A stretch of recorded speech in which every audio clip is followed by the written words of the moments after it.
to do so many other things, even things that are probably strictly outside law. The reason is that we know law is the foundation of everything. Law is the foundation of society. So if you're a lawyer, you're naturally equipped to do many other things because you're familiar with the law involved in any aspect you want to go to. So I don't know if it will be that beneficial telling you the things you can do. There's so many things. You can be in the academia. I'll leave erudite academics like the learned prof here. And also I'm sure my lady will be in a better position to say a few things about that because she started from the academia. I don't need to say too much, really. You only need to look at the ladies and gentlemen seated on this panel. And of course, your pastor, to know that even as a lawyer, you can do many other things. I also have had my stints with the academia, and I'll probably still end up in the academia, even though I'm in practice now. So you can go into academics, you can go into hardcore practice, as in litigation. We have the senior advocates here as well, very erudite senior advocates. You can go into the corporate, commercial, and business space. We also have a lovely lady on the high table here who is in UBA Capital. And I'm sure each of them will have the opportunity to speak in a bit more detail about these different areas. You may want to go to the judiciary, administration of justice. We also have them here. You may want to go into politics. Somehow, politics is a natural home for lawyers. Am I right or wrong? It seems to be a natural home for lawyers. And I can't give you a better example today than who? Your very learned and erudite vice president and another great Akokite. So, it's all there for you. It's all there for you. But there are a few things I must cancel and caution. The first thing is that I believe you must make up your mind early enough. Don't prevaricate. Begin to form an idea, begin to form an opinion in your mind, even from now, what exactly you want to do. What do you think? What sparks you? What gives you that special interest? You see, at the end of the day, at this stage, don't be too fixated on the financial benefits you will derive. That will color your decision. No. The money will come, I can assure you, by God's grace, the money will come. But start off thinking about what interests you. What would you enjoy doing as a lawyer? Because it's really that interest that will carry you through at the end of the day. I'm not here to promise you an easy path. There's no easy path. There's no easy path. And I'm sure they'll confirm it. I don't think any of them has had an easy path to where they are today. I haven't. You will get there by dint of hard work, dedication, devotion, grit, and of course, by the grace of God. You will all be successful. So think of what you enjoy, what will spark you, where your interest lies, Because when the rough times come in the course of your profession, which will come, that's the truth, is that interest that will fire you on. It is that interest that will fire you on. Secondly,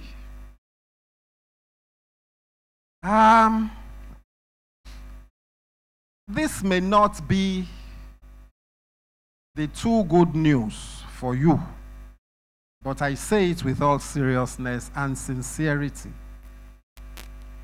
The age and times we are now, I'm beginning to doubt if your LLB-BL will carry you through to where you want to be. That's the truth. We're in an age, LLB-BL will take you there maybe 10, 15, even 20 years ago. But you see, today, law itself has become such a competitive profession. Certainly one of the most competitive.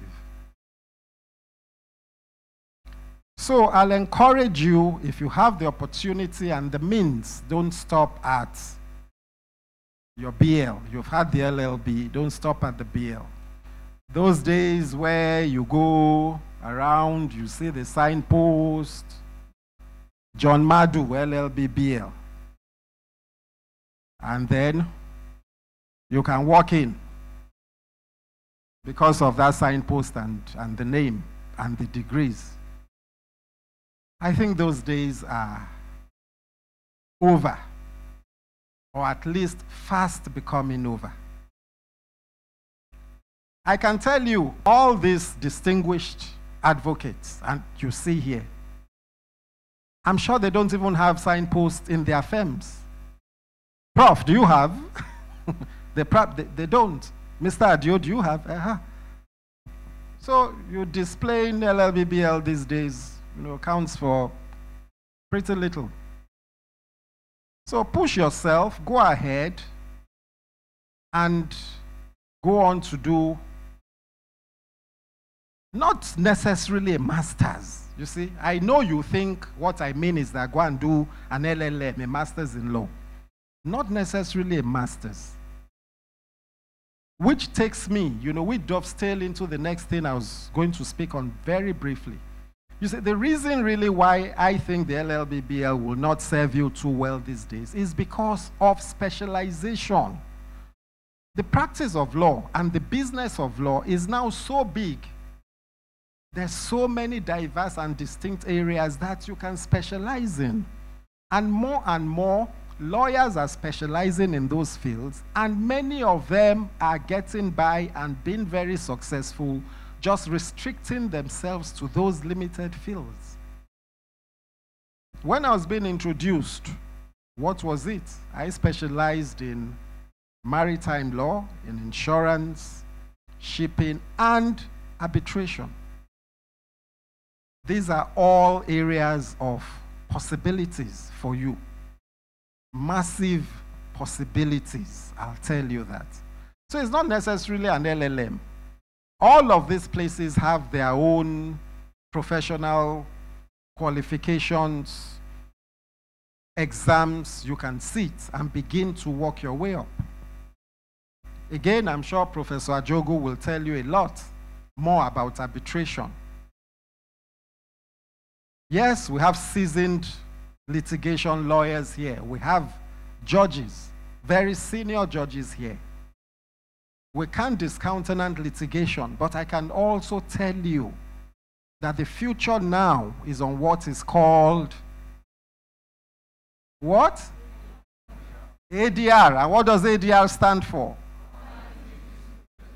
You know these things already, so I'm even more gladdened. Alternative dispute resolution. And there's a lot of mix in that basket called alternative dispute resolution. It's not just arbitration. Yes, probably arbitration sits on the top of that ladder. But there are so many other things, even in that mix of ADR. You can do that. Taxation is becoming a big issue. in this country now, I foresee taxation as the next very big issue in this country. The more government becomes less reliant on oil, which it is forced to. You can see the price of oil going down. You can see the quantities being explored, diminishing. The more government is going to rely on taxation as a viable means of generating income. And the more there are going to be disputes, and the more they're going to require the services of lawyers. In taxation, I don't know if it's part of your syllabus, either at the LLB level or in the law school. So there's something known as tax evasion, and there's something known as tax what? I'm glad you know these things. And which is legal, which is illegal? Somebody should volunteer and say something. I'm a lecturer too, but I like some interactive, a measure of interactivity. Yes. Come on.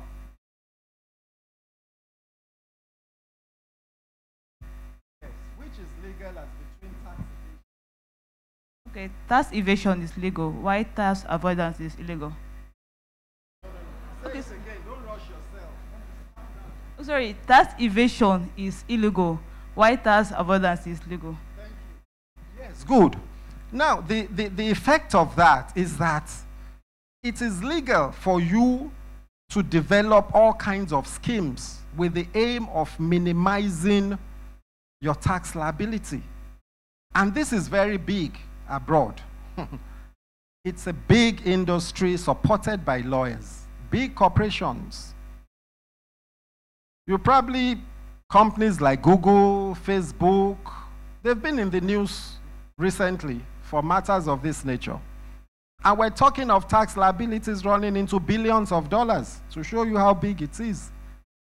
Just citing or domiciling your office in a particular jurisdiction can give you massive tax benefits. So these are areas, shipping to the many professional courses you can do there. Banking, I'm sure she'll tell you more about that, the professional courses you can do there if you want to be a banker. So, also, there's this new concept of, the globalization even of law firms. Even of law firms. Many transnational transactions, transboundary transactions that span 3, 4, 5, 6 different countries.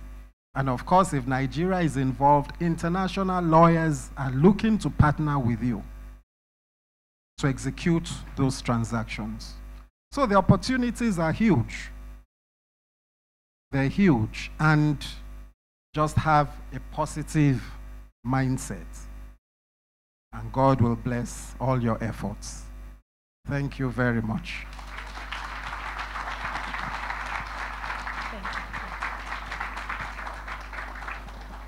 I told you. Well, without wasting time, I'll call the next speaker. The next speaker is Mr. Oh, are you a chief yet? Shani Adio, S-A-N.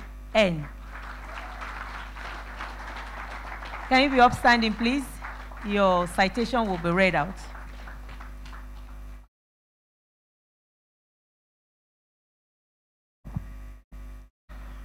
Shani Adio is a senior advocate of Nigeria and is the managing partner of Cool Place Partners, Lagos, Nigeria. Notably, before he returned to Nigeria, Mr. Shani practiced law at the law firm of Meets Levin in Boston, Massachusetts, where he achieved the remarkable feat of becoming a member partner. While in the United States, he represented multinational publicly held conglomerates and private companies on various matters, including banking and finance, complex litigation, dispute resolution, fiduciary law and corporate governance, public procurement law, and dispute resolution. He also engaged himself in legislative and regulatory matters before the United States Congress, tax abatement, intellectual property law, internet technology and security, and insurance. While at Miss Levin, he served in various leadership capacities, including he was a member of the hiring committee. Since he returned to Nigeria, Mr. Seni has been involved in various landmark matters, including legislative dispute resolution and transactional. He has advocated in support of legislation before the National Assembly and was instrumental in the enactment of the National Lottery Act of 2004.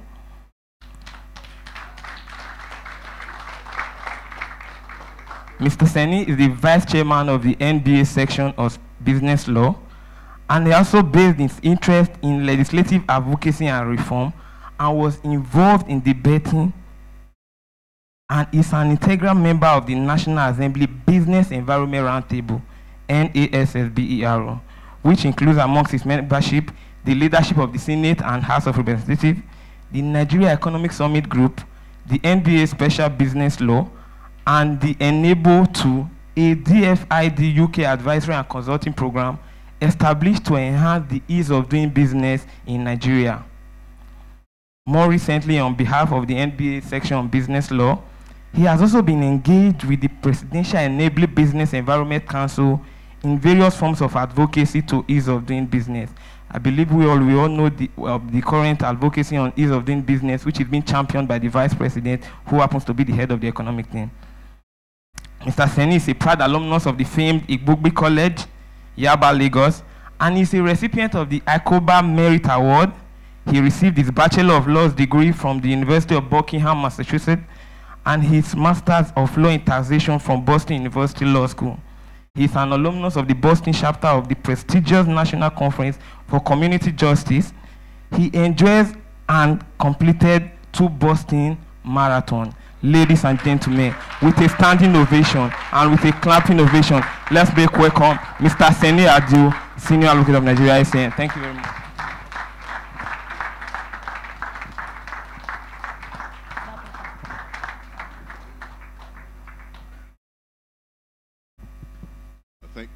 Thank you very much.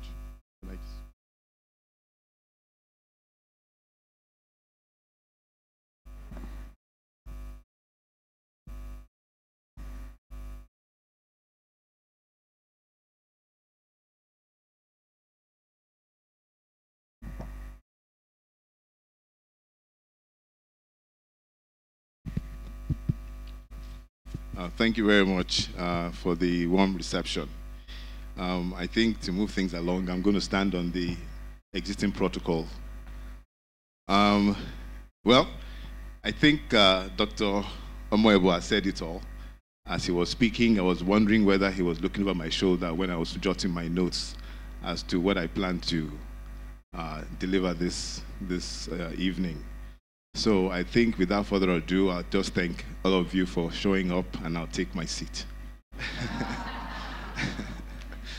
But seriously, what I'd like to do is give you a bit of perspective regarding my own background and experience. With respect to the theme, what next after law school, my humble submission is that what is next is law practice.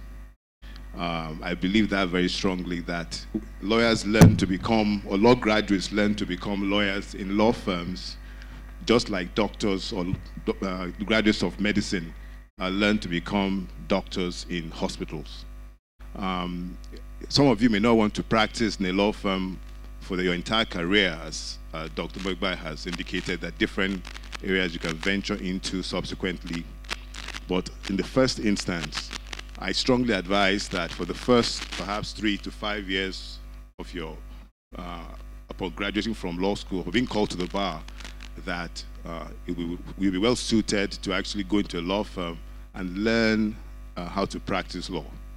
I was not fortunate to have this kind of an event in terms of trying to decide what I wanted to do once I got called to the bar.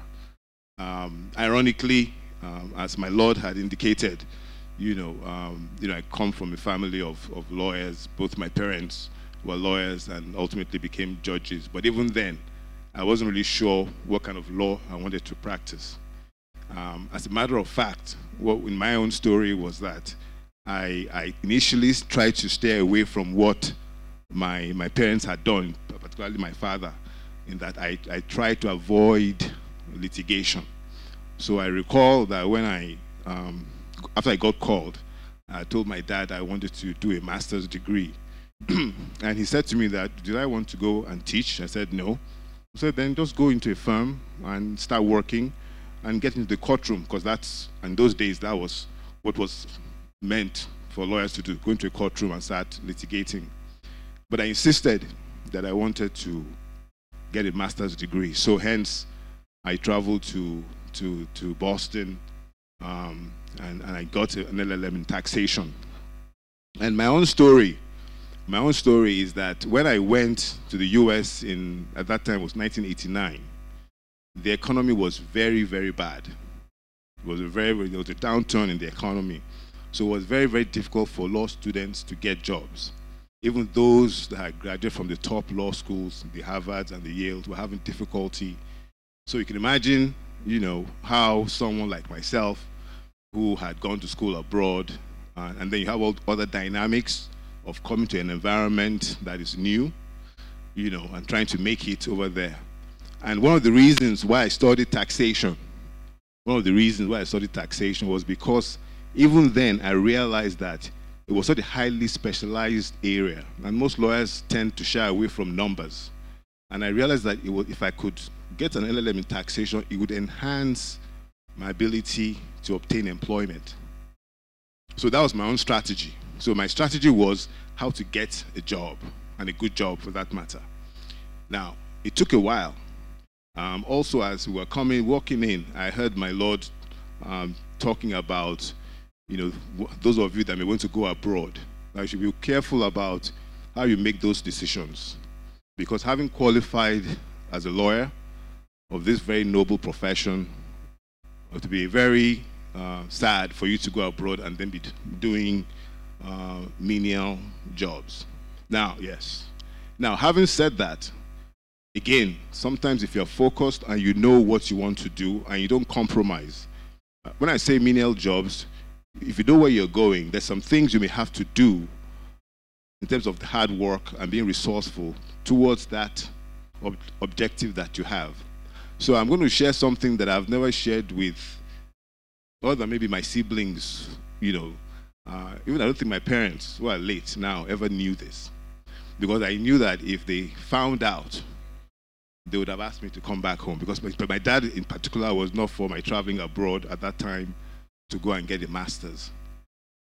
His view was that I'd gone abroad for my first degree, I'd come back, law school, it was time to get on with work. Coincidentally, I got married quite early, so his view was, you're now a man, and you're going to pay your way through school to get your LLM, which is what I ultimately did as well.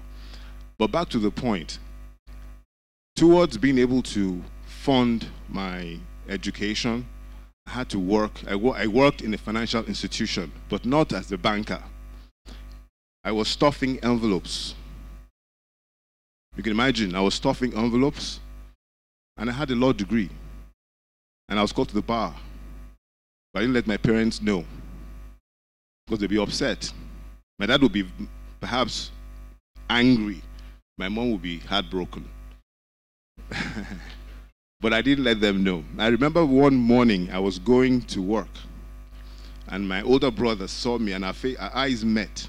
And I knew that if I had stayed another 10 seconds, we both would have burst into tears. But I just kept walking, and I went to work and what have you. But I have good news in the sense that I finished my master's degree.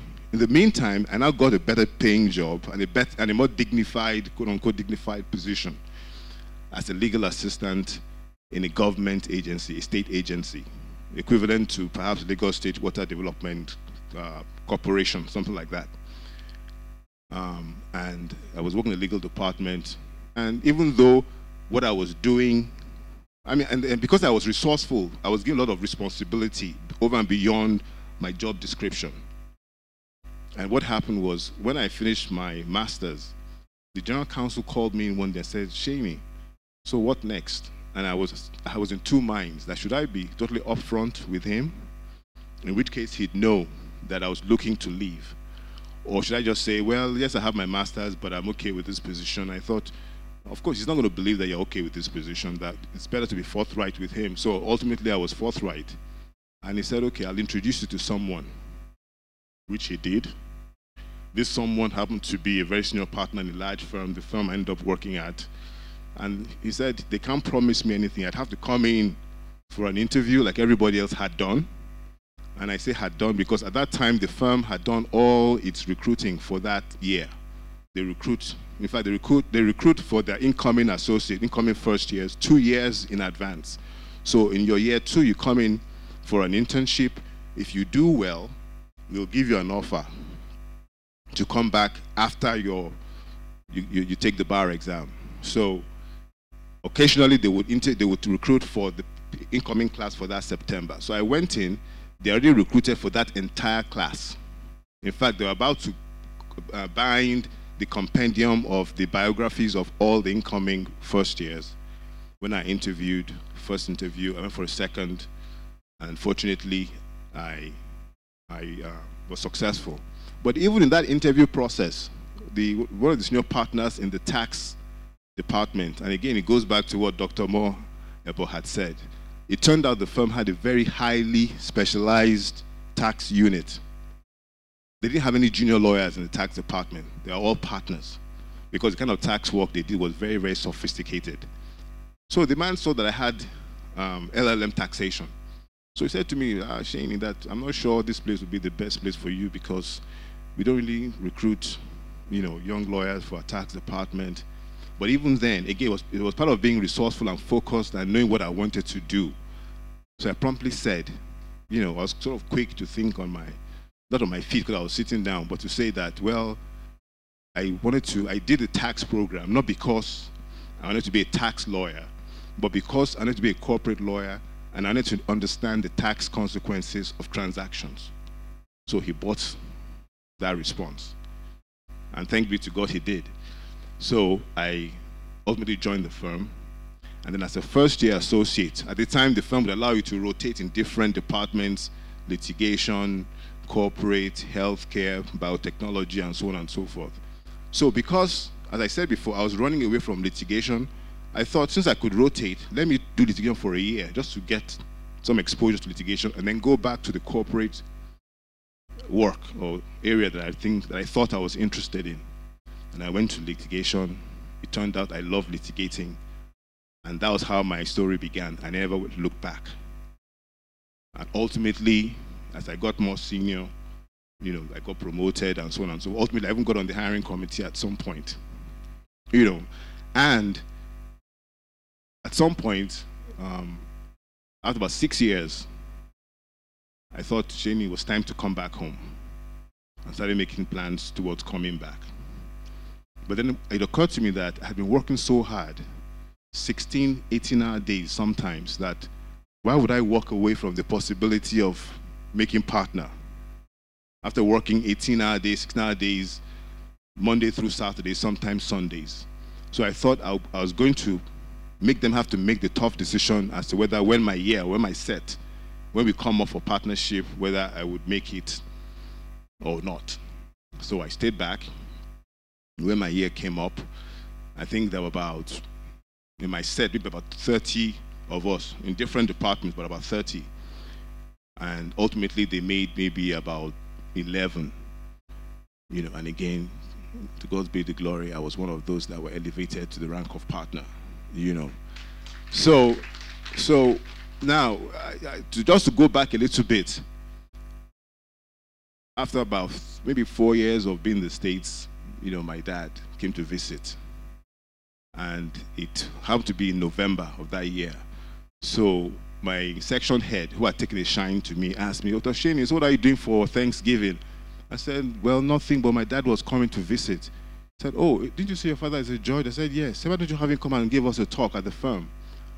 I said, okay, I'll let him know and see whether he'd be interested. That after all, he was coming on vacation. He'd want to rest, And I was still a very young, maybe as my second or third year at the time, perhaps my second year. So I was a bit nervous about having my father come and what have you. So I said I'll let him know and I'll get back to her. Now, my office at that time was on the 30th floor of the building we're in. She was on the 44th floor. By the time I got to my office, I saw my phone, the voicemail, the light was flashing. I listened to the message. It was my section head. She had copied me on the voicemail to someone in the firm saying, oh, we have a young associate here. His father will be coming to give us a talk at the firm. I was a wreck because I didn't know. And the thing is, I'm trying to avoid some of the other nuances of things I had to deal with. And again, since we're amongst friends, you know, issues of even your accent, your color, your name, you're African, you're Nigerian. Those are issues that, in addition to the work you have to do, that's what you have to do. You have to also deal with those things subconsciously and oftentimes consciously. So when I saw it, I almost panicked. But when my dad came, I told him, and he said, oh, fine, he would come, you know. But one thing I realized early on also was that over there, the fact that you're different also makes them curious. They're interested. It's not all of them that are prejudiced. They don't know sometimes. They're interested in knowing. So again, I was resourceful not to think of, okay, what is it about my dad's background that is different from what goes on in this firm that would interest them? Because frankly, I wasn't sure any of them would be interested in hearing from an African jurist.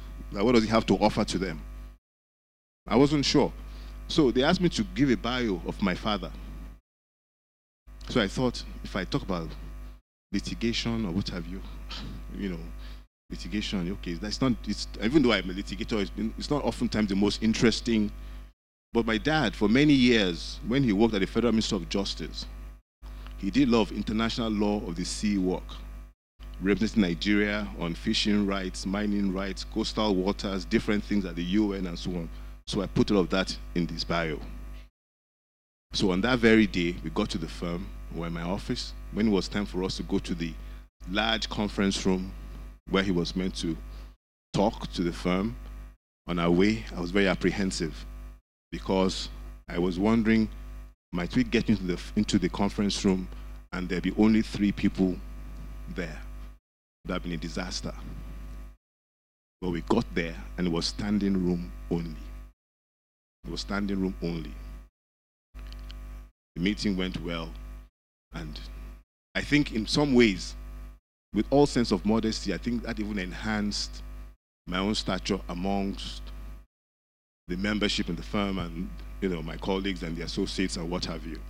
So, for those who might be thinking about going abroad and what have you, you have to remain focused on why you are going abroad and make sure that what it is that you have gone there to do is what you focus on. Because once you start accessing credit, you get a house, you get a car, you get this, and you're working, you may lose focus. And that would be okay for a season. Ultimately, you look back 5, 6 years down the line, your colleagues that are here in Nigeria would have been making names for themselves, and so on and so forth. Meanwhile, you're there just struggling. Then they'll come and visit from Nigeria. And places you can't even think of going, they will go and stay there and buy things and do. Meanwhile, all you can live on is credit card, living month on month on salaries, right? So now, my advice to you is that you remain focused. I strongly recommend you at least go into a law firm first. I have nothing against working in a bank or in a corporate environment, but I think what happens when you work in a law firm, you get drilled, you get trained very well how to communicate, to be eloquent, how to write, how to think, how to be resourceful. Those are things that you learn in a law firm, and you get to see different types of issues.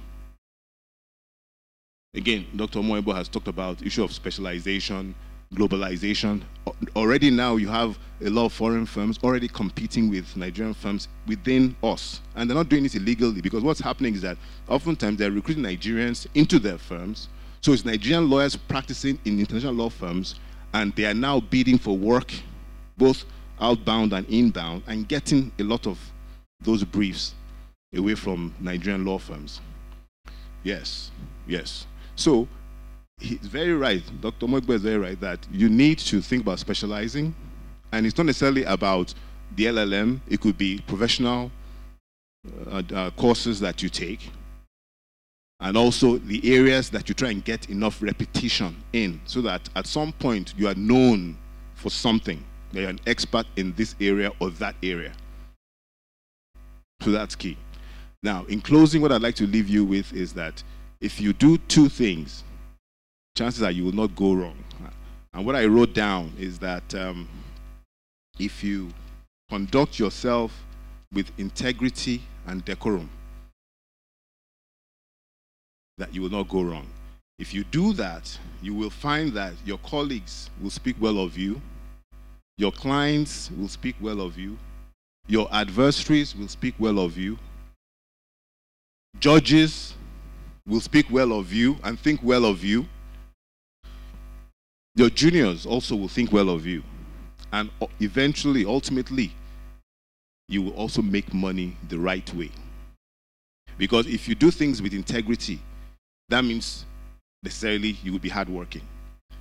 Because if you're in a firm and you're supposed to do certain things, deliver on time, don't disappoint, inspire client confidence, if you do all those things, those are things I expect of you. So if you act with integrity at all times, you'll be successful. And then being decorous. I'll close with a very interesting story, how Professor Fabian Ajogo and I met. We didn't meet as colleagues, but we didn't meet as friends. We met as adversaries. And it was very intense. That's why this has to do with his client supplied the company that I worked with when I first came back, equipment and what have you, and the deal went bad. And he represented the client. I was in-house for the company. And we had it back and forth. It was our clients actually detested each other. But throughout that process, Prof and I, we never got to any heated exchanges. We were always cordial. He invited me to his birthday. When he made silk, he invited me. I would run things by him, and we were together in Ikena yesterday. And that is the way you're supposed to conduct yourself. Your clients may have issues, but you at the bar, we're learned colleagues, we're learned friends.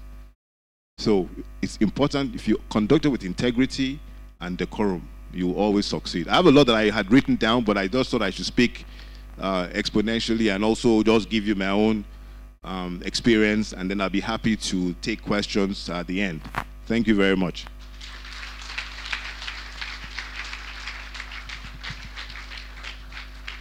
I told you. All I heard was the US, Buckingham, my father, the conference, and it was just spinning. Conferences. He worked in Oyibo firm. Some of you will get there. You will pass there. Well, we're supposed to break out for interactive sections, but my lady would have the slot. I want to be biased because our Lord is here. We don't want to keep him waiting. We are taught in the judiciary to take care of our constituency. And so in taking care of our constituency, we would have my lady speak so that at the end of it, she would answer her questions and she and my Lord can go home together early. Is that all right by us? Learn from me. If you don't take care of your constituency, you will not write that judgment. Well, my lady, Honorable Justice Oluwatoyin Ipaye, is next on the slots. My lady.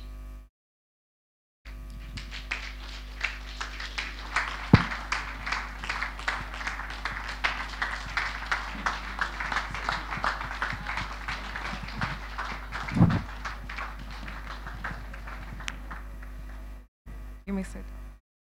Honorable Justice Olutoyin Atinuke Ipaye graduated with honors from the Faculty of Law, University of Lagos in 1979 and was called to the Nigerian bar and enrolled as a solicitor and barrister of the Supreme Court of Nigeria in June 1980. Upon completion of the mandatory National Youth Service Program, She proceeded to University College London and studied for her master's degree and was conferred with an LLM of the University of London in 1982. Honorable Justice Atinuke Ikpaye started her career as a lecturer in the Faculty of Law, University of Ibadan, in 1983, and upon relocation to Lagos with her family in 1987, she joined the service of Lagos State University, LASU. In all, Justice Ikpaye spent 17 years in the academia, rising to the position of an associate professor of law before her appointment to the judiciary and bench of the Lagos State in 2001.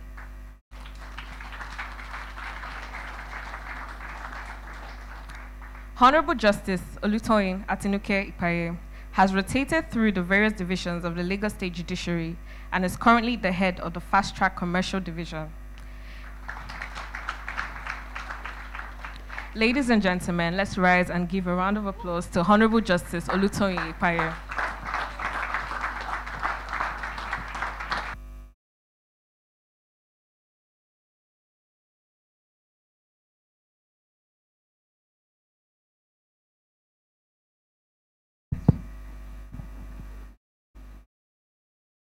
I appreciate the lady who read up my citation. That was very well read. Thank you very much. I didn't know I was as old as Metusela. I've been 17 years in academia and about the same number of years also on the bench. Of course, let me start by saying that I am very, very delighted to be here this evening, and it gives me great pleasure to be able to address this august audience. I believe the chairperson is Mr. Justice Abimbola Obaseki Adejumo. I also will be standing on all other protocols, all the senior advocates to be, my learned friends, and the new wigs to be. I greet all of you. Let me say that I got this invitation sometime about 2 weeks ago. But I just called up my lady and I said, okay, please tell me what is this brief all over again. And she said, oh, just to speak to some new wigs to be. And I said, oh, if that is so, then no, not much of a problem. I'll be happy to do that. And who am I anyway? Before I am accused of judicial rascality or impertinence, all I could say is, as the court pleases. And so I just forgot all about that conversation. And I've been busy. By the time you get to the bench, you will hear what they call, quarterly returns. So we were kind of focused on that. I just got back from Abuja from a refresher course. Took me all, the whole of the week. But I had been thinking about it. Okay, what am I going to say? New weeks to be. God will help me. And, I can say that if there is any area that maybe I should have talked about and I didn't talk about it, the blame is all mine. And if there's anything after my presentation that you like, then you can say kudos to my lady, Honorable Justice Obaseki Adejumo, because I don't know the criteria she used in selecting me for this assignment. But when I was thinking about this, I thought, okay, what should I talk about? And I think that if I just share my own experience, that would also be good. And if I just give you one or two things that I've picked up in my little years of experience, then that would also be good. And how I ended up reading law, I really just don't know. I think one of the speakers had said, lawyers and numbers, they are not very good friends. But, I was still struggling. I started out as a science student, honestly speaking. And I don't know, I just wanted to be a neurosurgeon. I think I was more in love with that name, jaw-breaking, neurosurgeon, to do with the brain. All right, so that was what was my first love. Physics disappointed, and I kicked it off my schedule. Maths was a little bit of a struggle. Chemistry was getting to be bothersome. And at the end of the day, I just collapsed and I said, okay, we are done with this. And let me just look for the middle stream courses, you know, economics, literature, government, and so on and so forth. So there we did the A-levels. Again, I was not particular about anything. And after my A-levels, the results came out and it was, oh, wow, you did very, very well. I said, really? And I had an uncle in the university, he's a professor of law. I don't know what, in those days, those uncles, they were just busybodies, you know, nosy pokers. And he just yanked me from, I think I had just signed up for Greek economics or, you know, one of those courses. And he just put me into the faculty of law. And there I was, you know, found myself in the faculty of law. And I guess I must have done fairly well enough because my state government decided to sponsor me for something or the other as a merit award scholar. And so for the next 3 years, and in those days it was so beautiful. You just get to spend 3 years in the university. I don't know about you these days. And I think you should just give yourself a round of applause. Because some of you have had to contend with SANU and NASU and ASU and all of that. And so you may have had elongated trainings and all of that. But, you know, the journey is almost over. And now you are in the law school. You are undergoing your professional training. And I think that, your exam is in a few months' time. Okay, good. By the time you finish, by the time you have your name on the roll of the Supreme Court, you are the bottom of the bottom. You are nothing. Because there is a pecking order in the profession. I don't know about any other profession, but in this, our own profession, it's learned, it's noble, it's honorable, but there is a pecking order. And the day you get called, you find yourself that, you are the lowest of grunts. Everything will just be dumped on your table. You like it or not. All right, but then it's also for a time because by the time the next year comes in and new wigs come in, then you become at least 1 year their senior. All right, so I decided to, you know, break down my topic and, you know, as I said, after finishing my degree in law, going for the master's, I was young. In those days, you're 20, 21, you've finished, you know, you've got your degree, you're already, nothing really much to it. I mean, middle class background. In those days, it was the norm to just, you know, take a second degree. I went abroad for that, came back. And then, of course, along the line, you know, my very good half, you know, we stumbled across each other and all of that. We had happened to go to the same university, and I must tell you a little about that. But I didn't know him in the university. He knew me, and you know how it is. You men, you always know everybody. And it wasn't until, you know, I believe at the NYSC camp, I don't know whether he was brave then. He now came to me and said, I know you. And I said, and so. Anyway, to cut the long story short, it ended up where it was ordained to have ended up. And he was also a young man, a young engineer working with, you know, an oil company. And there was no pressure on me. We got married. And so for work-related reasons, he had to go to Ibadan. So I just tagged along. There's really nothing to do in Ibadan. It's either the civil service, there are a few law firms, and maybe the university there. So I wasn't really under any pressure. I was still enjoying, you know, as a young bride, a baby on the way. Okay, after the baby, okay, now let me dust up something and see what I can do. And that was how, like I told you, those nosy poker uncles again, that brought me to the faculty of law in the first place to read law. He was also still a nosy poker of a professor. He just said, oh, my good friend is in the university, go and submit your CV there. And that was how I ended up submitting my CV, or an application letter, not a CV then, because there was nothing on the CV.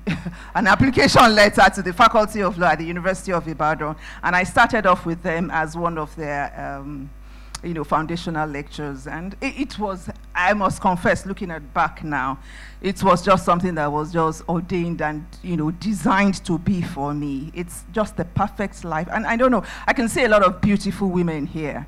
It's a great profession. I mean, to be, in the faculty, teaching, lecturing, it's got so many flexible hours. The pay may not be great. And, look, if you are going to resolve every issue of your life by money, then you won't go far, because in the beginning, there's no money anywhere. All right? So, but it's such a great profession, and I enjoyed it. I loved it. I would, do my research. Speaking in front of a class of people like you I had no qualms about it, and I enjoyed it. I enjoyed my experience. I think I ended up spending like 3 to 4 years in the faculty and the University of Ibadan. And, in the scheme of things, if you are married, if your husband goes to A, I don't know how they just route it like that. Everybody goes where he goes. That's just the way it is. Then, I don't know now. It will have to be a kind of negotiation. All right? But then, it was just more or less automatic. And so on getting back to Lagos, I just found my way back into the university. And there I put my head down. God has blessed us with children. All those ASU strikes and SANU strikes, they were very, very good, You just get pregnant under the radar, have your baby under the radar, before you know it, your family is complete, nobody knows anything.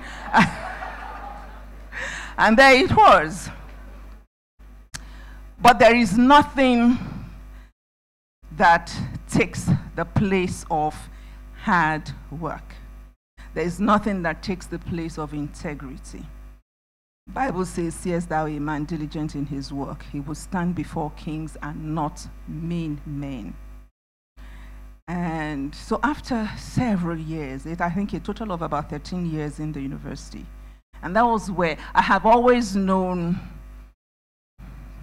by virtue of the fact that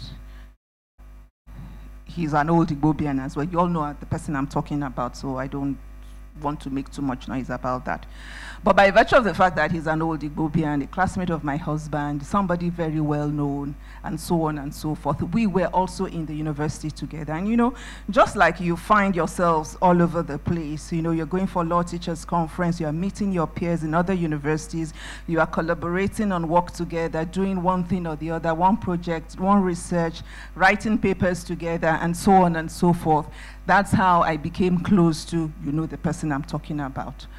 And so as the Attorney General of Lagos State then, he had the mindset to do something radical and something new and something refreshing, for the bench. And so I just got the tap on the shoulder. There are some offers they will offer you that you cannot refuse.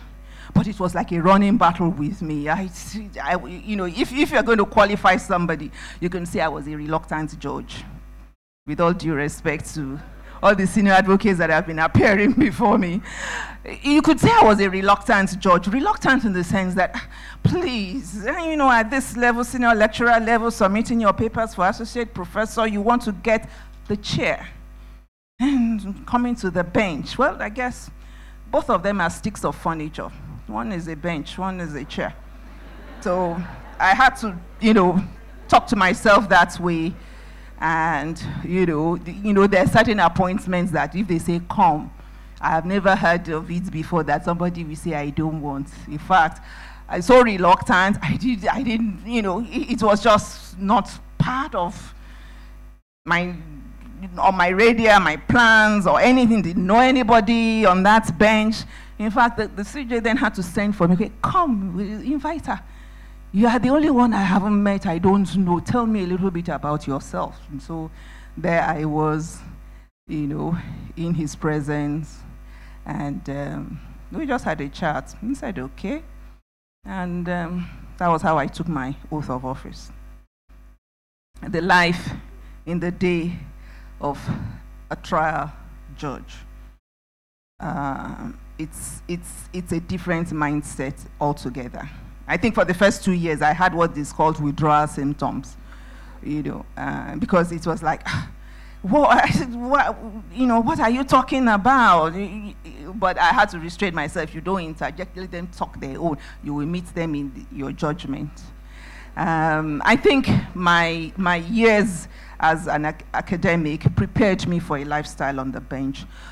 In terms of the ability to read copious amounts of materials, in terms of the ability to be able to zero in on what are the critical issues, what really is the facts to be resolved, and the ability to write and to communicate well. Those are the essential qualities, to make a good judge. Of course, then, and like you would come to know, a lifestyle of integrity, of hard work, always, always, always helps. And if there had been no hard work, if nobody had known you that she's a hard worker, nobody would have invited you in the first place. And so that is what has happened. And so you see that in this our profession, there are two key statutes that we really need to abide by. I have the one that is equivalent to me, but for you at this stage, you probably need the Legal Practitioners Act and, of course, the rules of professional conduct for legal practitioners. I'm sure, throughout your training in the law school, you have become very intimate with the nuances and the provisions as provided in these two enactments. And your duty is to uphold and observe the rule of law at all times, to promote and foster the cause of justice at all times, and of course to maintain client and attorney privilege by keeping all information confidential. A lawyer cannot afford to be flippant. A lawyer cannot afford to be somebody given to much discourse, much talking. Yes, advocacy is part of your training, but you cannot be flippant. What is meant to be confidential is confidential information, and you keep it, you zip it, you don't disclose it, you don't share it. I'm not supposed to share whatever comes before me, even with my husband. All right, so you don't divulge all those kind of information. And so one thing that has kept me going is that I always look at Lady Justice. I'm sure you all are very, very familiar with that statute, that lady. I don't know why she's blindfolded. She has scales in one hand, and she has the sword in the other hand.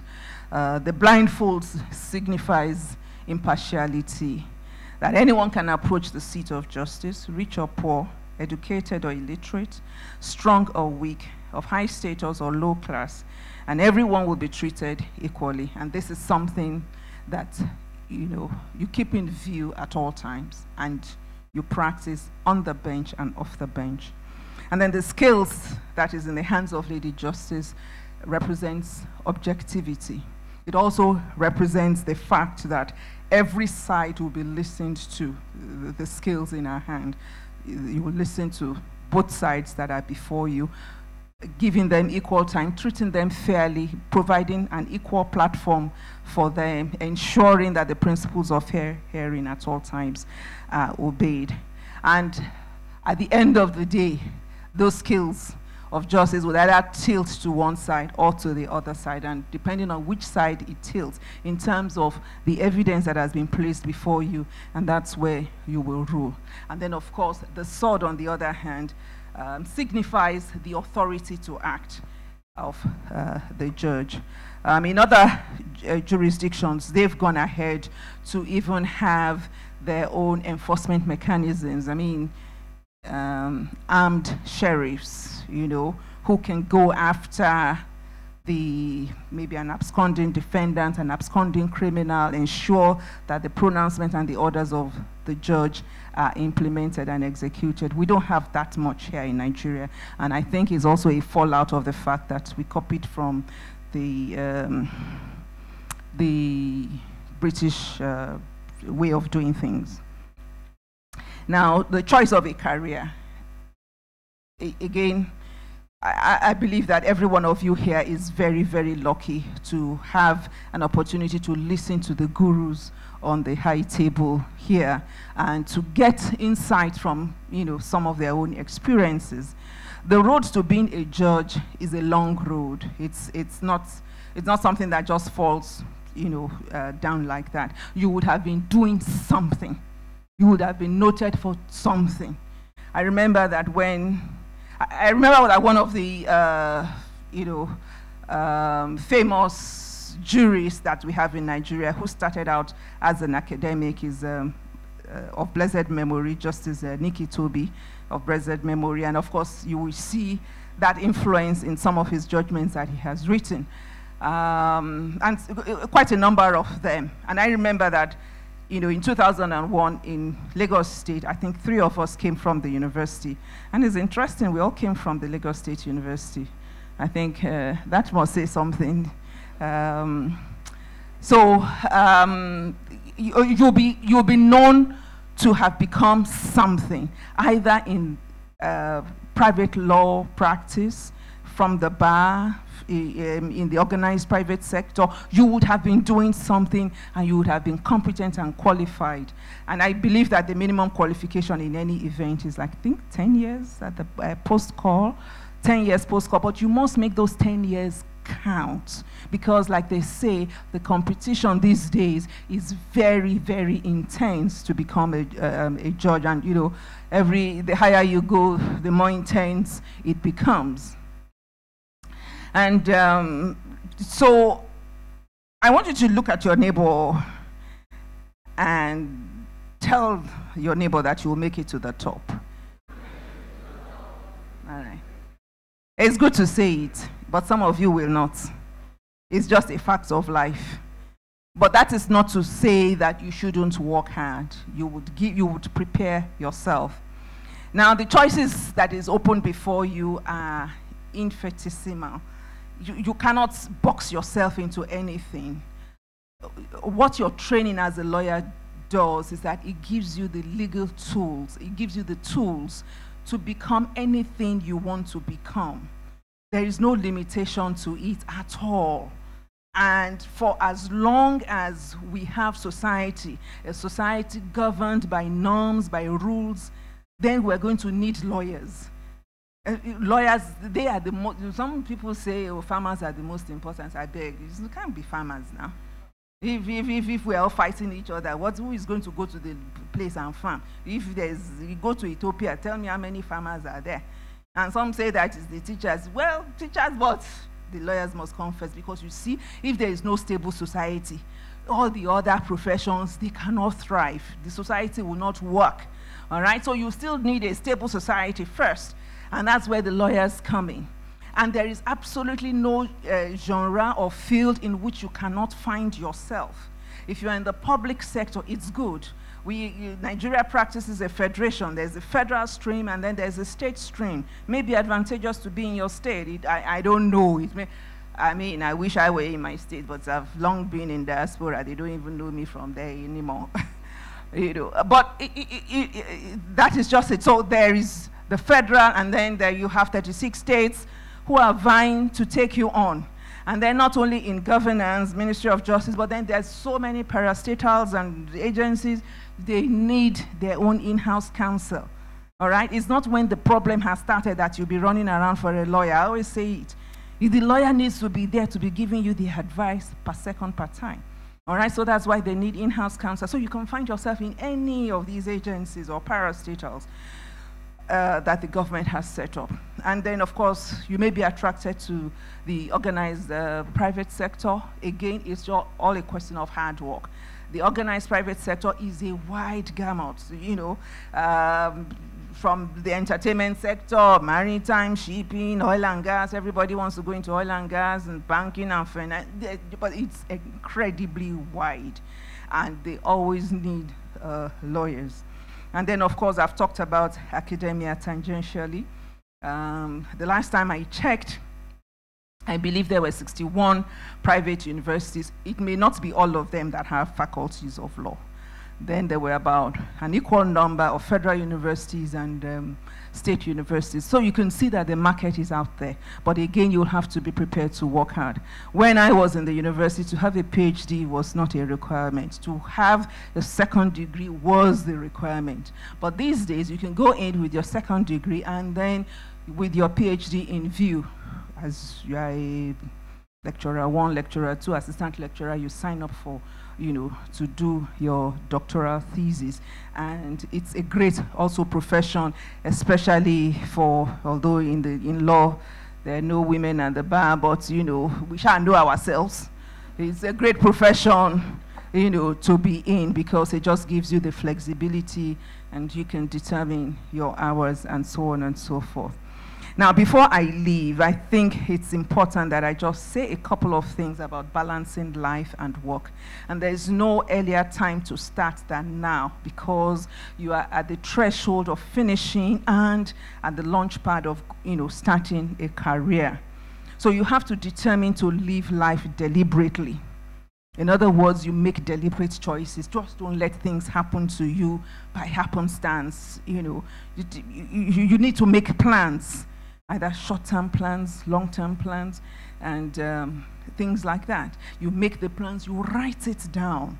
You think about it. Just don't write it down and chuck it somewhere, but you write it down.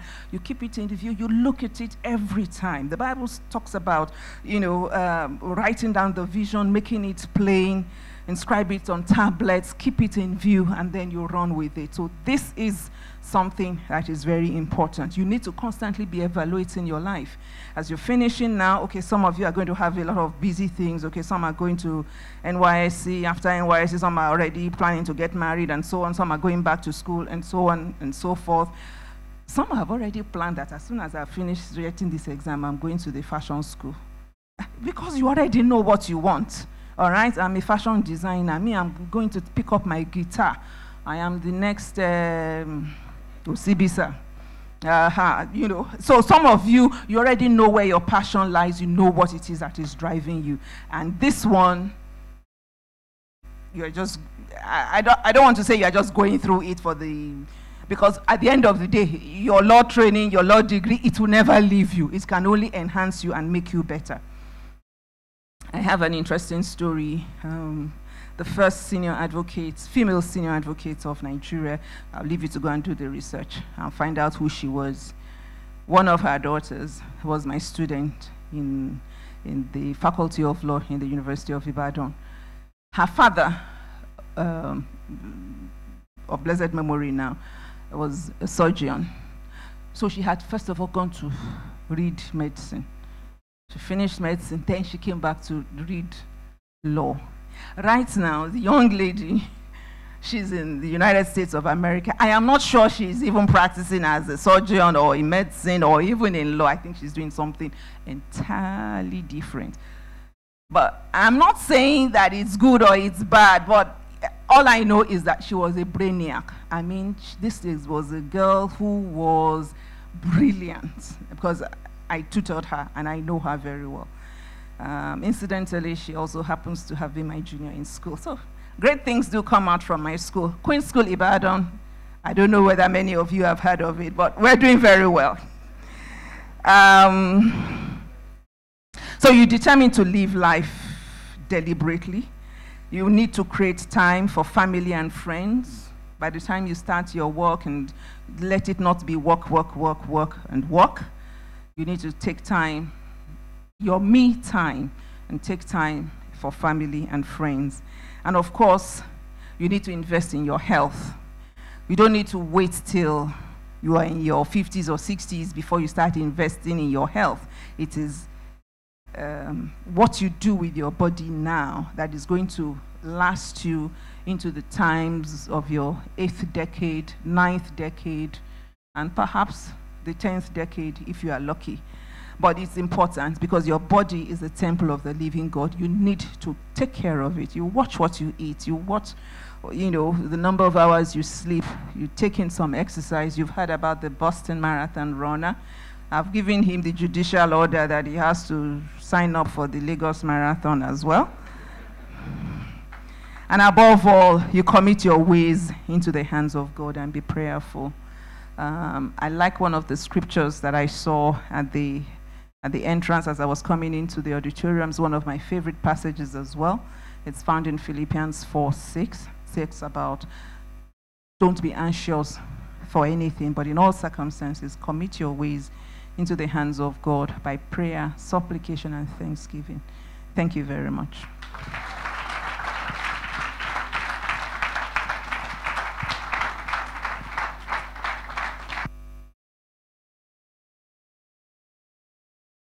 Let us give honor to whom honor is due.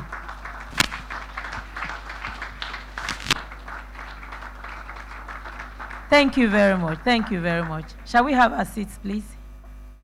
Now we shall break out for the interactive sections, and then I'll give you time to get your questions ready. You can just write them down so that that is for the first set of speakers, so that my lady can take her leave. I'll just give you a few minutes to write your questions down and then pass it on. Please, one of the coordinators should please gather the questions together.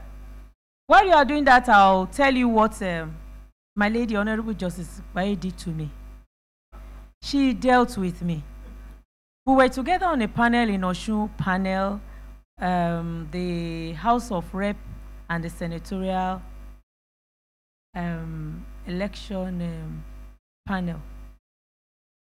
And we were to write a judgment. And I wrote the draft. And I passed it to her. And she looked at it, she read it. She said, "What is this? It's so mumble-jumbled. What is all this?" I looked at her. What is wrong with it? At this time, I was 5 years sitting as a High Court judge, Federal High Court bench. She said, "No, no, no, no, no, no, no. This is not how you write it. This is not how you write it." I was very worried. I went to my room, I sat down, I read it again. What is wrong with this thing now? Okay, what have I been writing since? Oh. Then she wrote it herself. And then she passed it to me. I began to, throughout the night I didn't sleep. I was comparing. What did she write that I didn't write? What is this one? Then I saw it. Oh. She did issues. Defendants, what do you call it? Defendants claim. Respondents. Resolution. What is this one? Then I sat down. I began to look at the law reports. I began to study judgments. I said, no, I don't like what she did. I will write my own. And then I began to write my own. Till today, I adopt that style. She taught me a lesson. Never take it for granted that you have been there for long. You must do it well. You must do it well. You must communicate to the other person. You must distinguish what exactly is going on in that judgment. And I would say, she taught me how to write. So today I can write, and people say, I read your judgment, I will laugh. If you know how I began to write. If you know. And so, are the questions ready? Questions, please get ready the presentation so we can present to my lady. Get ready the presentation. Questions, please, please, please. Let's be fast. Let's be fast.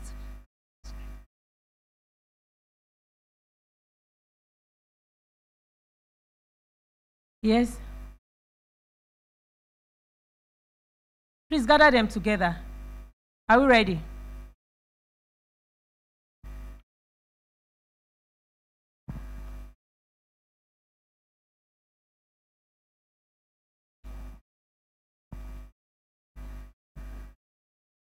Please get them together. Please get them together so we don't delay.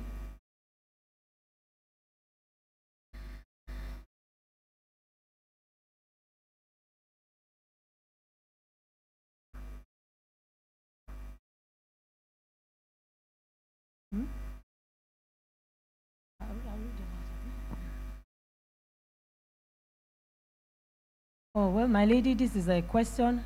Please, ma, I intend to carry on with law for only 5 years. And later,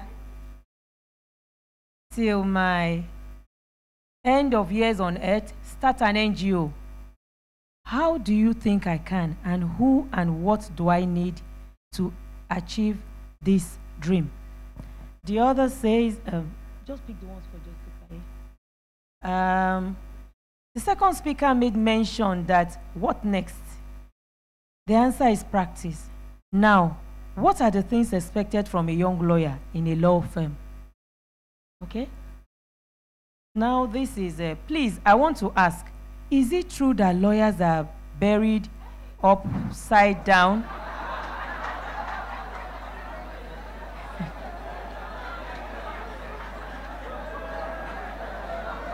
Well, it says different from the way other people are buried, especially judges.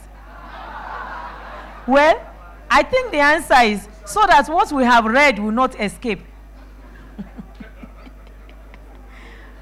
Well, you need to dig into the grave to see what position they have been buried.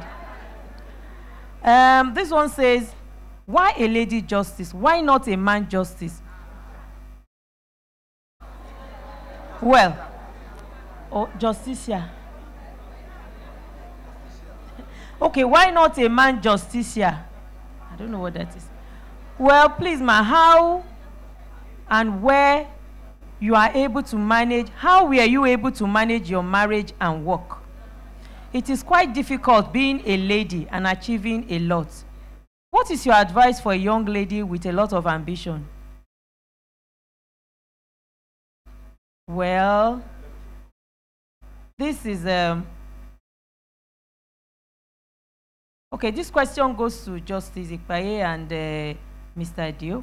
How do we deal with the competitive aspect of the profession, with the peculiar nature of the pecking order in a way that pleases God? I hope you are noting them down. So that you take all the questions. I mean, I don't want to. Yeah, I'll just hand them over to you. Okay. How did you cope managing your family and career? Will you advise young female lawyers to go into practice at the early stage of marriage? Okay. I already have my MBA.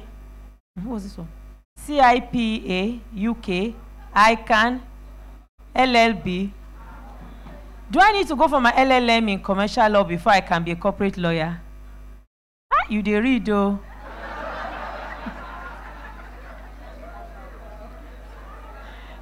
Is that all? And for now? Okay, for now, my lady, you can.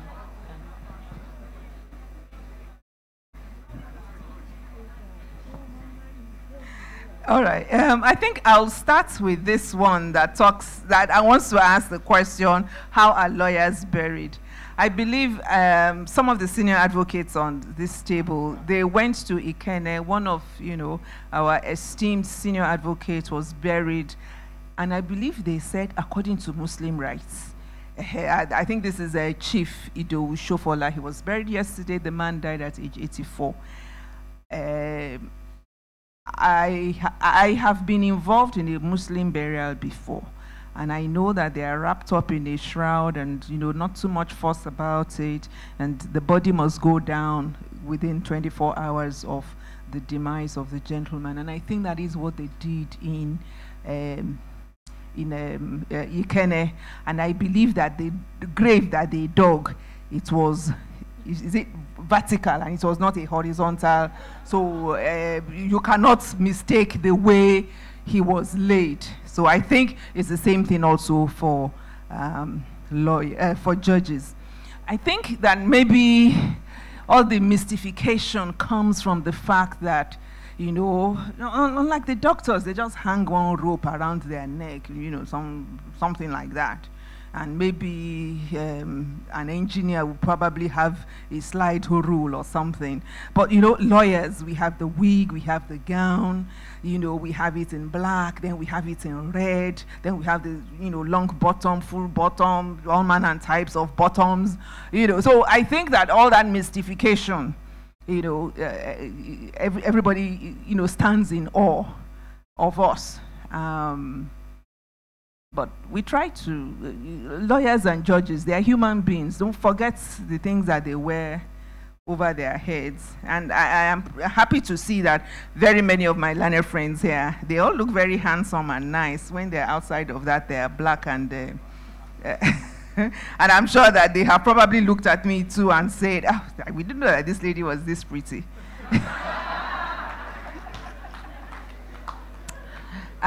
There is also another question here that talks about, wanting to practice law for the very first 5 years and thereafter move on to, either start up an NGO and something like that. I think that is very good. An NGO just means a non-governmental organization, and that means that you have a passion for volunteer work. Perhaps you have identified a vulnerable field that you want to devote your times and energy into improving, and that is also very good. Like I said, your training as a lawyer, it will never leave you at all. You would always be a lawyer. To spend 5 years having courtroom experience is also a plan. You've written it down. It's a plan, then you can pursue it.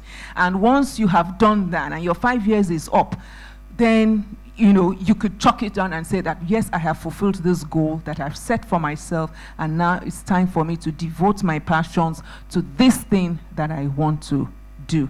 I think it's good because it gives you the confidence, it gives you an experience, it gives you a little bit of change in your pocket, and you will have an idea about how to move, how to get things going. So I would say that is also a good plan.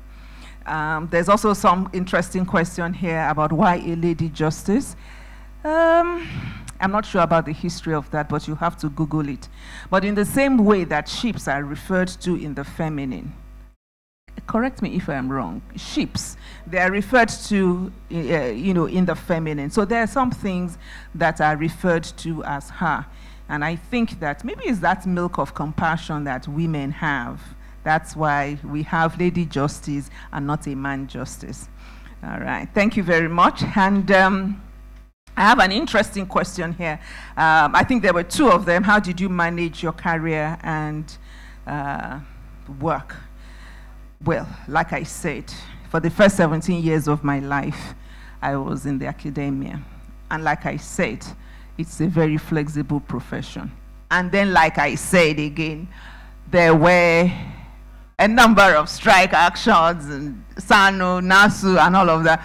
So all those baby-making periods of my life, I was very, very well covered. And in any event, these days, I think you have enough time off for maternity leave and so on and so forth. But again, it's also a balancing thing. I want to say that I came to know the Lord quite early in my life, so soon after my marriage, and that always helps. My husband, as an engineer with an oil company, was always traveling around, and the roads were not particularly safe and everything, and I found myself worrying about him until I had to sit myself down. Otherwise, I say, Tony, you run yourself crazy if you're always worrying. He has not returned from Jeba, he has not returned from Ado-Ekiti, and I'm panicking. And in those days there were no mobile phones, nothing like that that you could keep in touch. And so you really have to have a good prayer life, commit most of the issues and so on into the hands of God, live by faith, and do things within reason. And I think that is what helped. And more importantly, I had a supporting good half, a supporting husband who was just there for me. He didn't give me any stress and so on, and still doesn't give me. I understand, him being a noble Nigerian, having gone to the one and only school, Igbobi College, Lagos. All right, so I think that those are the things that help. Having an understanding partner is very, very key, no abuse in the marriage, and it will work out well so long as you have a big cup of patience, like our mothers used to say in those days. Your cup, it has to be a big, robust cup of patience that is inside that cup, and that's what you run with. And I think I have a final question here. Okay, this is also talking about advice for a young lady with a lot of ambition. Ambition is good. ambition will take you far. It's important to have ambition. It's important to have a focus, to know exactly what you want to do. And that is why I said, started by saying that you are a very, very lucky class, that your pastor, the pastor in charge, has decided to put this kind of thing together. And I understand that it's been going on for a couple of years. It will go from strength to strength. And you've had the opportunity to listen to very many of us, the tips we have picked up, along the lines. And these are things that it will not be written in any textbook for you. You will learn it, on the go yourself. And everybody would have lessons of life that they have to go. But there's nothing certainly wrong with ambition. It's good to have an ambition, and ambition, working hard, and being a person of integrity. Let your yes be yes, and let your no be no. And thank you very much.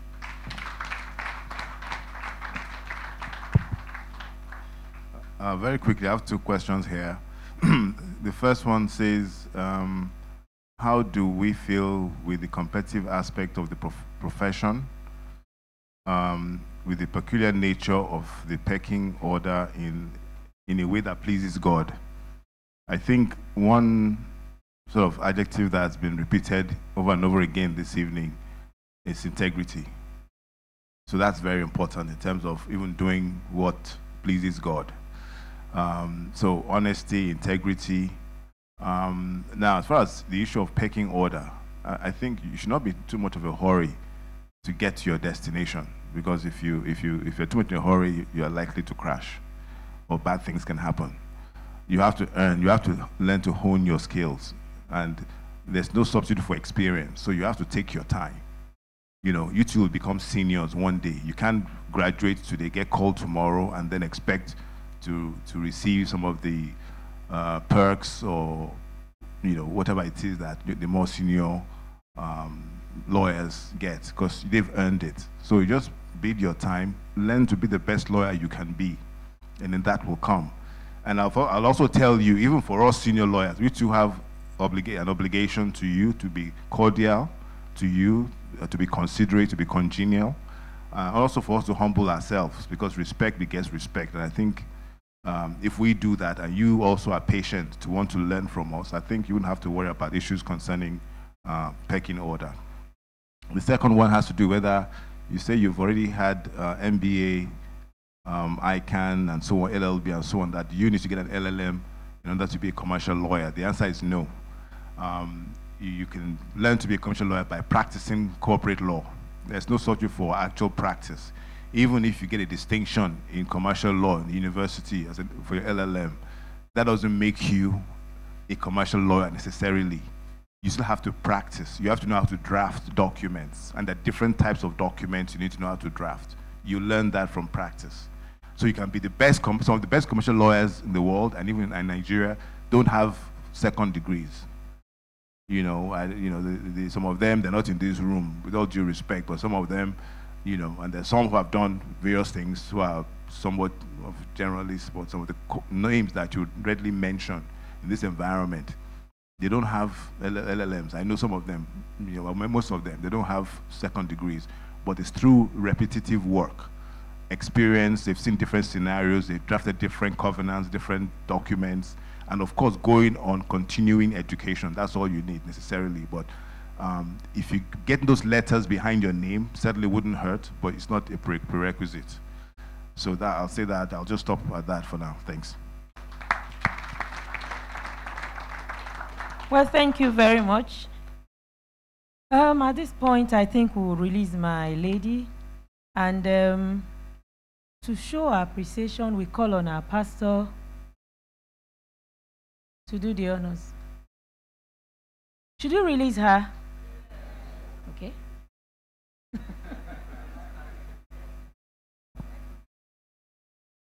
On behalf of the Covenant House Parish of the Redeemed Christian Church of God, we want to present you with this plaque. Thank you very much. We surely do not take it as a light privilege to learn from your deep fountain of knowledge. We have listened to you over and over. We've read your judgments, and I know without any doubt that we have encountered one of the most erudite judges on the bench of the Lagos State and Nigeria General. Thank you very much. We also want to thank our Lord. He unfortunately went to a lesser school than Fimbas, but it's okay. They produce other places. But we do thank you for your continuous support. Every time we've had to invite her to an occasion for the Covenant House, she has been there as well. Last year as well, she came for the one we did in law school. We really appreciate you very much. Thank you very much, sir.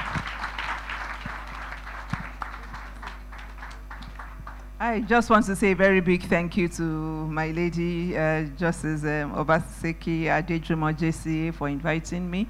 I also want to thank the pastor of the house. Thank you. I am sorry that I have to leave, but you know how it is. And I would have loved to stay behind to listen to my other brothers here. I just want to wish you the very best in your final exams, and the sky is not the limit. Thank you very much.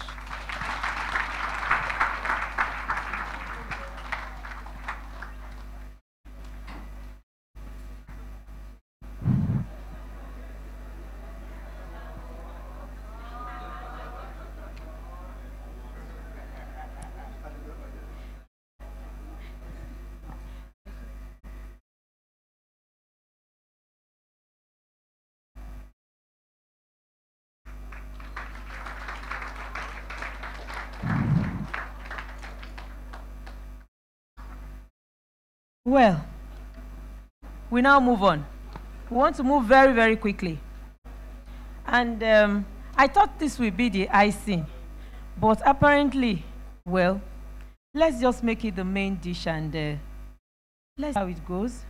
I will call on Professor Fabian Kena Ajogu. Please to read the citation. We'll read his citation. Just listen attentively to his citation. And if you miss any dot, you have missed the money.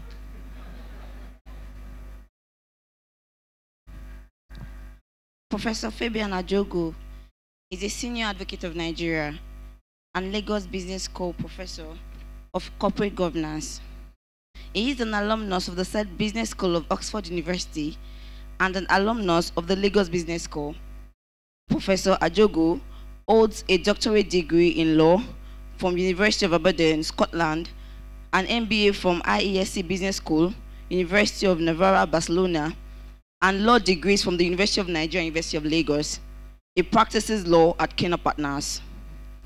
The learned senior advocate has been lead counsel to the federal government of Nigeria in several cases of national importance, with emphasis in energy and financial services sectors.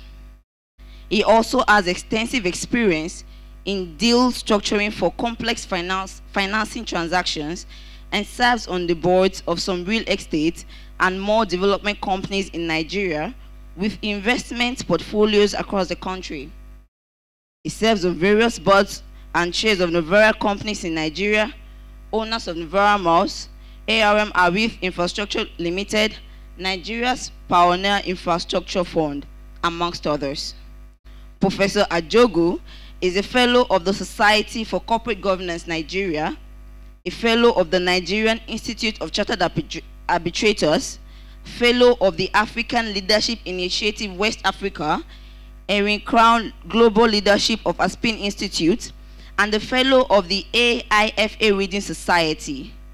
He serves on the board of the Lagos Court of Arbitration as its vice president and is on the governing council of the Nigerian Institute of Chartered Arbitrators and on the governing council of Pan Atlantic University, Lagos Business School. He is a member of General Council of the Bar and the Council of Legal Education, Nigerian Law School, as a distinguished legal author. Ladies and gentlemen, with a standing ovation, I present to you Professor Fabian Ajogu.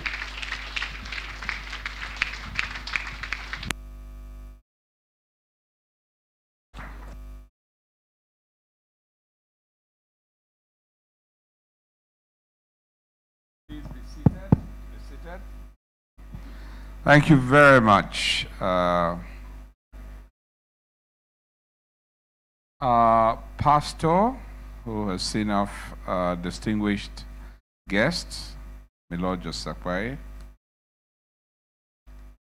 My Lord, the Honorable Justice Obaseki Adejumo, Justice of the Court of Appeal, learned senior advocate here, distinguished members of the High Table, my learned friends in equity. You know, they say equity assumes as done. So the burden and the onus is on you to come out with your top class degree at the law school. It is my pleasure, and I thank my Lord for inviting me to share my ideas with you on, after the law school, what next. Let me say that you are very privileged, and I'll tell you why. Not many lawyers get the opportunity to be guided through a profession, what to do. Many fumble their way through. Some accidentally stumble on success. Others do not achieve their true potential. Some derail into unhappiness. Some make a lot of money and not happy.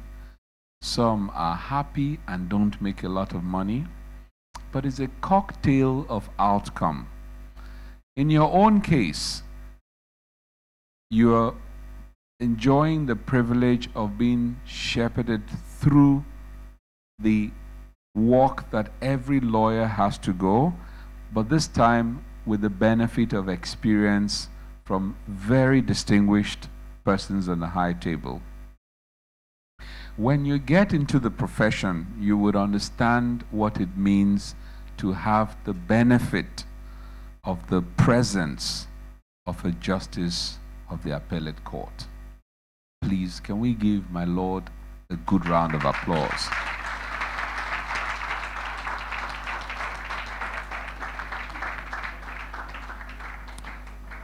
So, one of the things that will make you a successful lawyer is humility and reverence for judges. I grew up in a home. My father is a senior advocate of Nigeria. So I grew up in a home understanding tidbits about a profession. As a secondary school boy, I had the benefit of holding bowls of water for justices of the Court of Appeal and High Courts to wash their hands as they had law dinners in certain environments, and holding a towel to wipe their hands. So I understood the importance of reverence and understanding that this is the finest of the profession. But for those who say, why? I can tell you, a hunter's child has better chances of being a hunter. Reason? He carried his father's bag. He was told to tiptoe before the prey to not scare it away. He watched his father's mannerisms and how he approached the jungle. So invariably, he'd be better. But it doesn't mean that there will be not others who will be successful hunters. But it's important to accord our profession what is due it. A few things distinguish the successful from the unsuccessful. One of it in our profession is the knowledge of law. So you will get your BL by God's grace, and I assure you that you will come out in different grades. Please be on top and not below. Knowledge confers on you a presumption that you know what you're doing. But then the marketplace would distinguish you on the basis of who has better knowledge. So for those of you who already will take some certifications, membership of the Maritime Arbitrators Association of Nigeria, membership of the Institute of Chartered Arbitrators, membership of the Chartered Institute of Taxation, membership of the Society for Petroleum Engineers. Please Google it. It's only $50 and you're a member. So research into being better than your colleagues. It's a competitive world. And I'm here to tell you the truth, as brutal as it is. People will make selections on the basis of perception.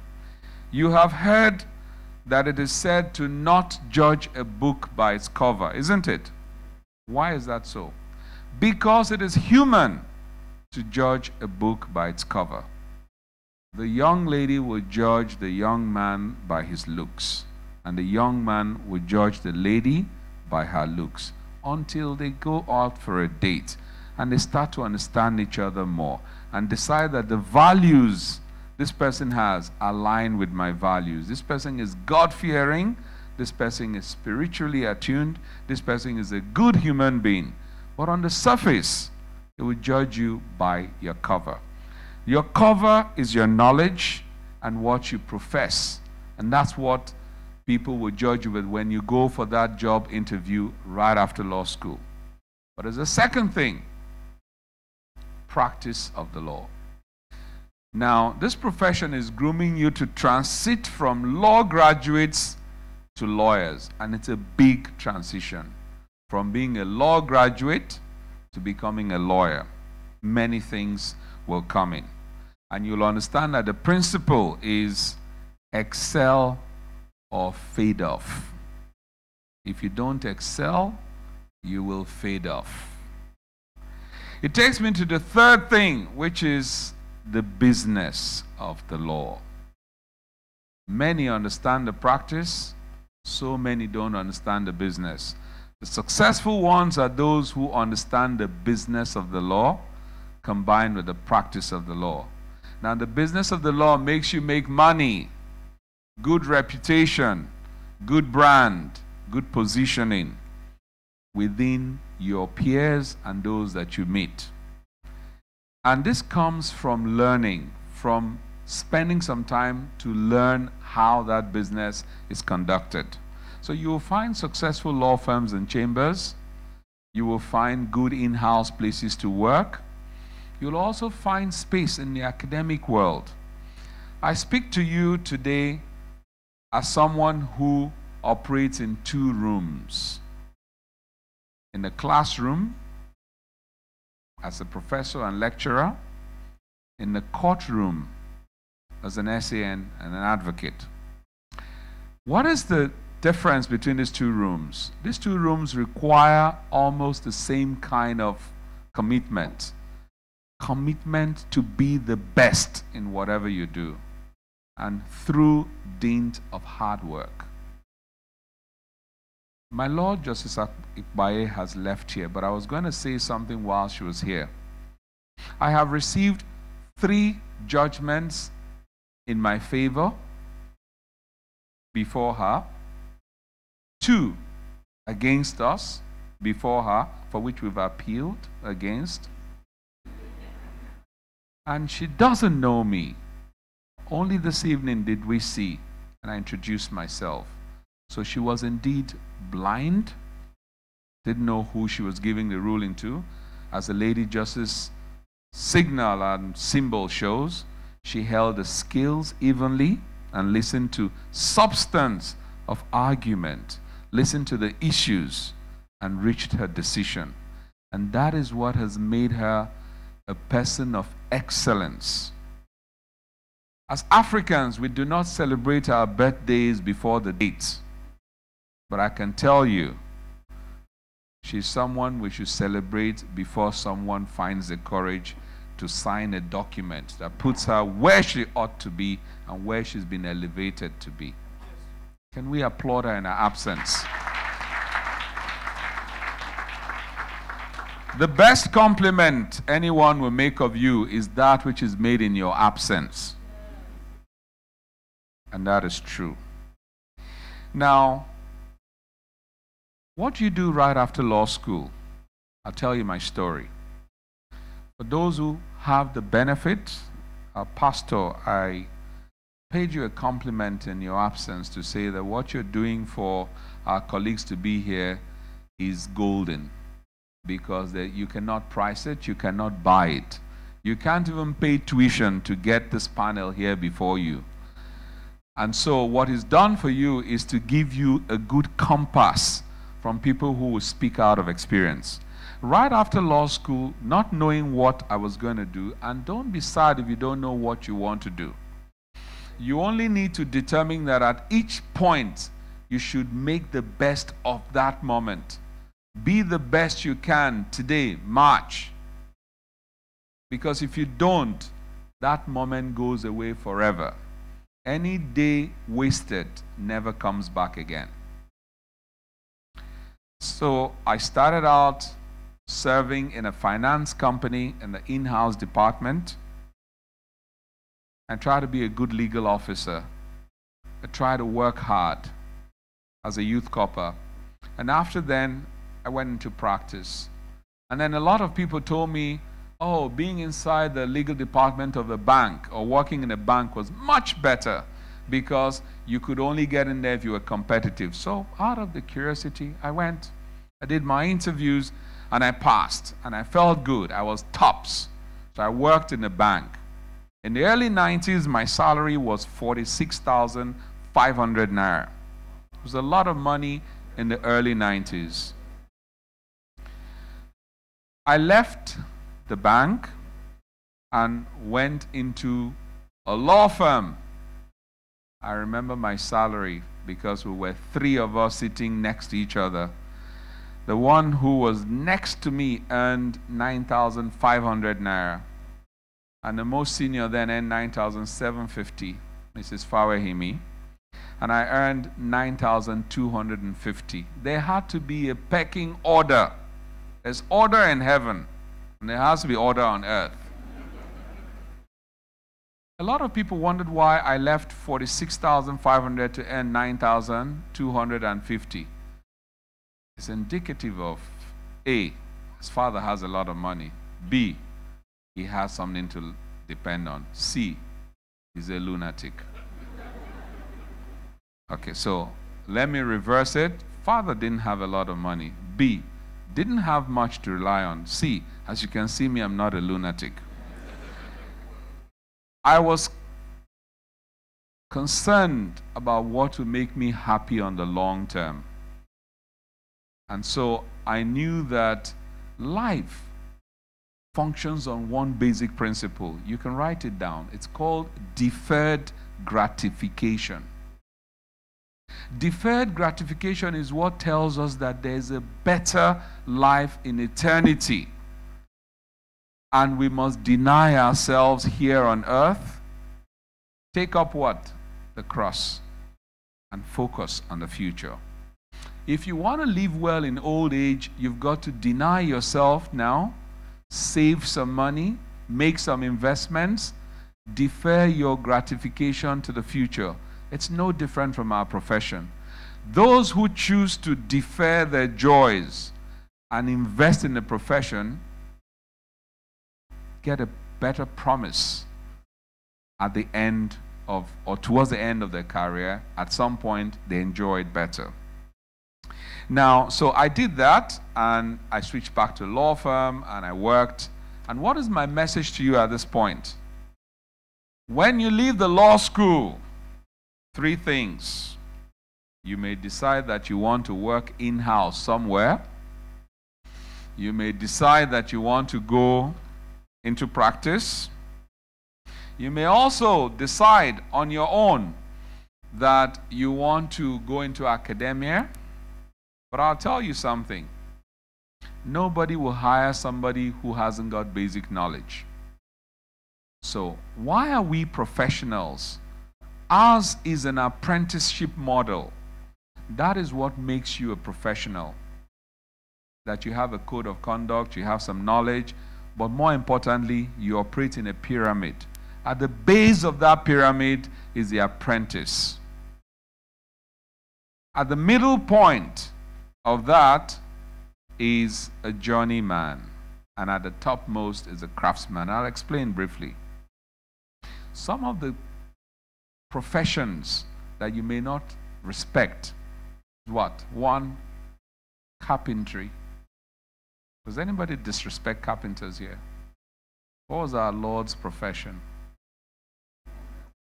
He was a carpenter. If you go to a mechanic's shop Who is the person there passing the spanners to the big man, the owner? It's the apprentice. After some time, you feel comfortable enough to allow him drain the oil. But if they tell you that they have to bring down the engine, what do you say? I'll wait for your guy to come. Now let's visit a hospital. As he's going on his ward round, who is there taking notes and listening to the main person? The houseman, the house officer. And this fellow is telling them what to do and so on. That is the consultant, the craftsman.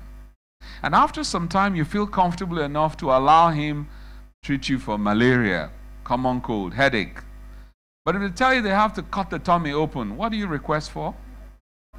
I'll wait for the consultant when he's available.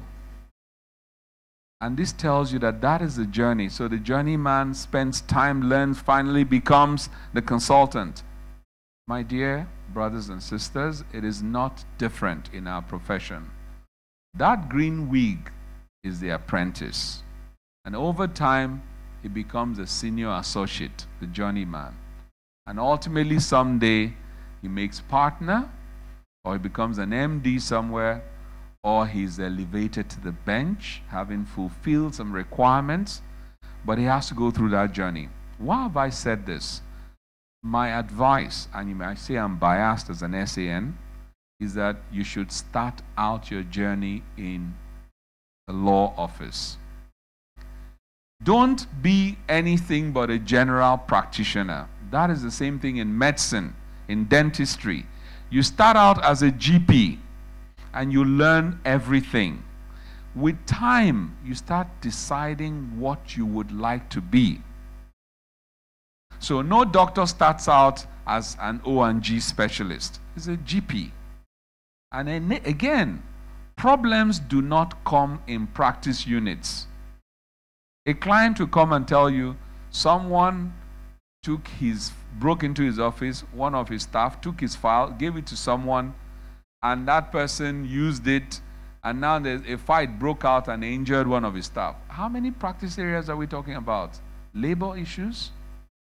Means an oil company is in the oil sector, employment issues, restriction of trade, intellectual property, and you have to go to court to enforce it. You have to report some to the police. How do you tell the person, all I do is labor law? The other problems, go and find 6 other people to join me to solve it. So I think in the beginning, just like auditors, the best accountants worked in audit firms and they can decide to branch out. So in the beginning, I encourage you to learn as much as you can. That is not to say that those who start elsewhere do not attain excellence. I'm talking about the generality. So my journey, I have tried in many ways to stick to the practice of law. My learned brother of the silk, Mr. Sheni Adio, told you some truths.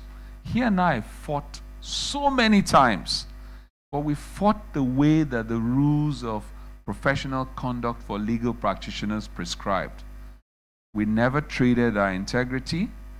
We didn't put out falsehood or misrepresentation. We never let the client dictate to us how to conduct the case. And so we remained professionals. In fact, his counsel in that case just took silk last year. And he took silk before his counsel. And what is the message in that? We became close friends from a fight.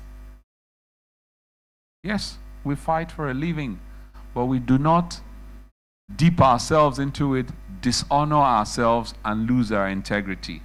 For that would be trading something much more valuable, your soul. So, there's so many things to pick up. What next after the law school? I should like you, as my Lord mentioned, to begin the practice of penning down your thoughts and your plans. It is said that 90% of human beings want to be successful. They want to make money. Only 10% stop to make plans. I will finish my bar exams on this day. Instead of wasting 3 months, I'll go and intern this place. I'll go and try and see if I can work in this area. I would write an article on The Guardian. I will try to visit this person. Very few. Of the 10% that make the plans, less than half of that 10 pen it down and have it written in black and white. May you write down your plans.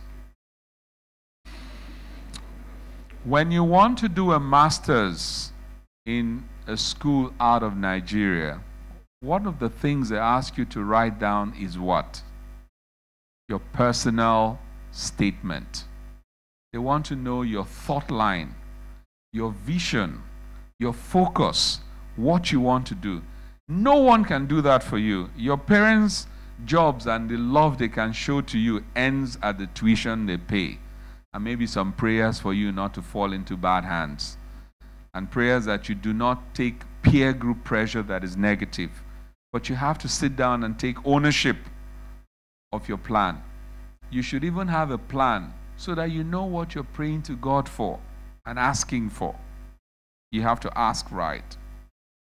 I would like to say something to you, and I take from the words of Professor Francis Botchway, a Ghanaian professor, and he said, brains, not resource, develop a nation.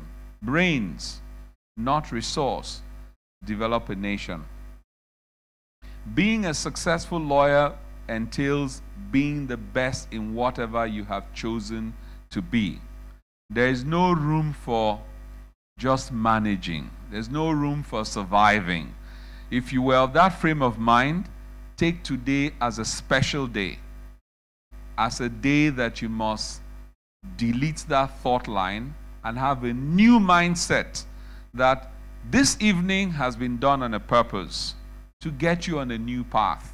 It is said that for some people, they spend an evening, and for others, they invest the evening. I hope that this church has enabled you to invest this evening purposefully. Something a lot of your colleagues may not be doing. Some may be on their WhatsApp calls now. Others may be doing part 1, part 2, part 3.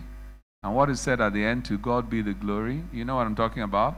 Those are time killers. You must delete a lot of time killers off you.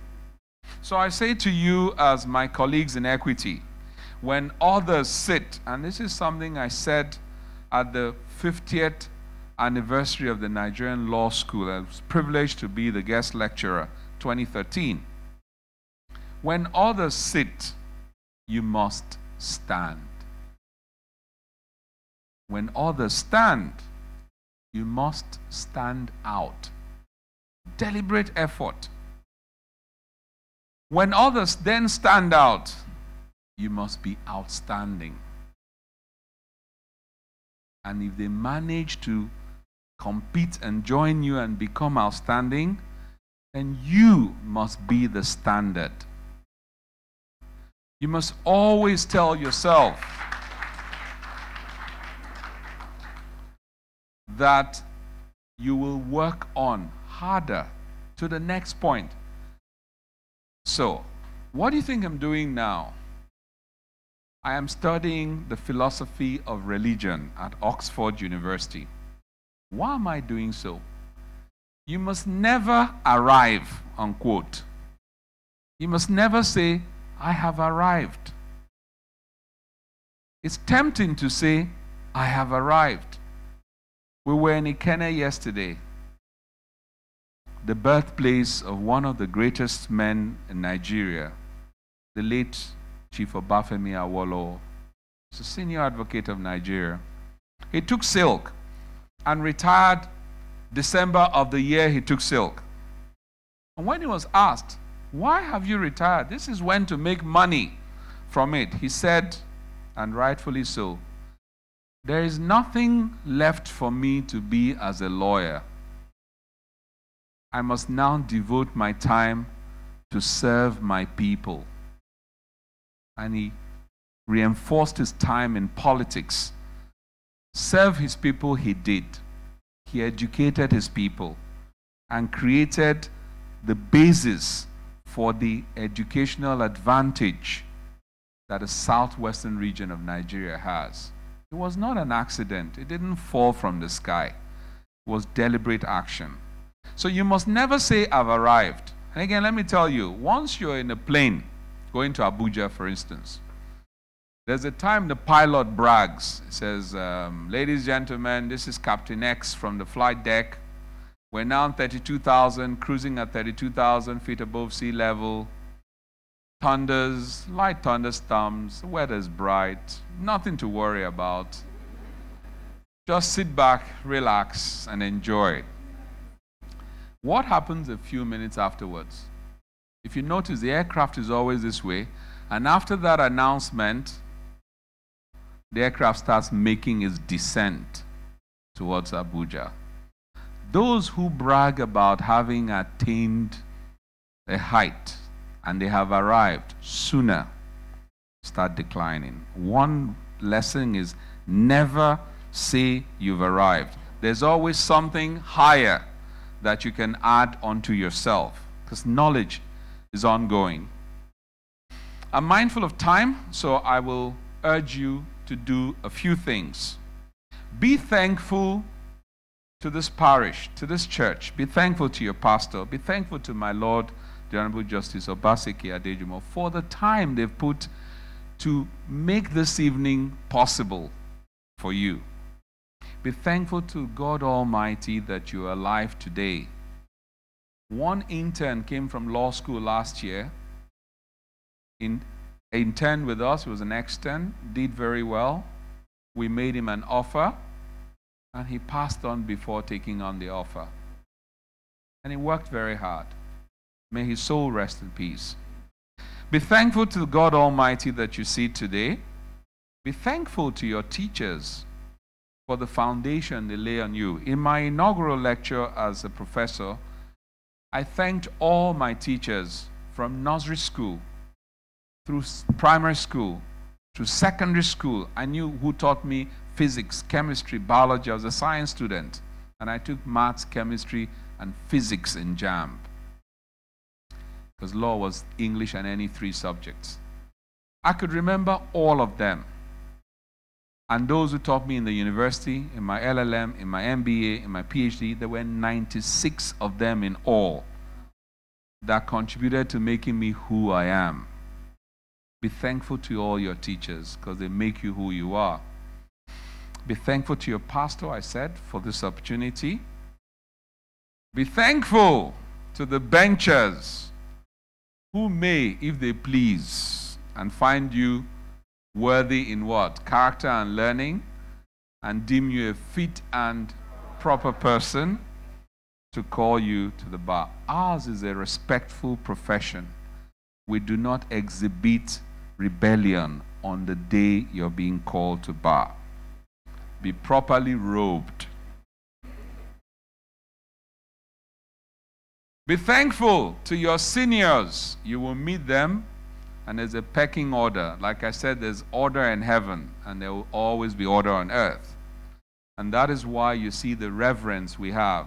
It was difficult for us to keep sitting down as lawyers whilst my Lord was standing, but we had to maintain ourselves sitting, because we're trained to instinctively rise when they rise. And it is that respect that keeps our profession different from the rest. So what makes you an excellent lawyer, a young lawyer, is your reverence and respect for the traditions of the profession. Be thankful to your forerunners, because they laid the standards for you, and that you have to follow and improve on it. To your colleagues, people in this room will be your competition. This other one got a 2-1, this one got a first class. The other one went to Yale, the other one went to one school in Russia, and all of you are back, and we have to choose. Be thankful, because they make you work harder. And I would say to you that the bar exams, just on a final note, is something that you should change your mindset from the LLB in the way you answer. In the LLB, you told stories. I've come to bury Caesar and not to praise him. At bar exams, you get into that room, just bury Caesar and leave. Or praise him and leave. Go straight to the point, and that explains why some people say they knew the questions, but I don't know why they didn't score high. So please find time to spend on your exam techniques. Make the world of difference. And I would like to suggest to the pastor that, yes, you've given them this, but I'll say something. One little tutorial on bar techniques, bar exam techniques will be helpful. What you're being given here today, I would liken to, it is said that give a man a piece of fish and you feed him for a day. Teach him how to fish and you feed him for a lifetime. Give him fishing equipment, financing to structure deals in fishing and acquire a fish factory. Give him professional advice how to reorganize his operations to make the fishing efficient, and you create a big fishing entity that may franchise into other jurisdictions, create a trademark, a trade name, something fisheries, and you build wealth the honest way. I am very grateful for the organizers for inviting me, but it's not just that they invited me. It's really, I'm grateful for what they're doing.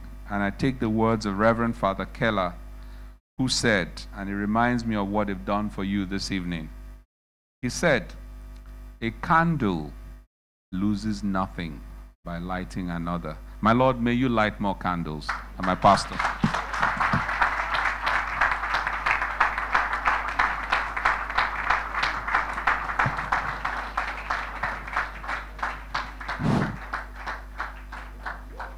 Well, you just listened to a professorial paper. Can we be seated, please? Pastor, Prof asked to be excused. I don't know whether I have your permission.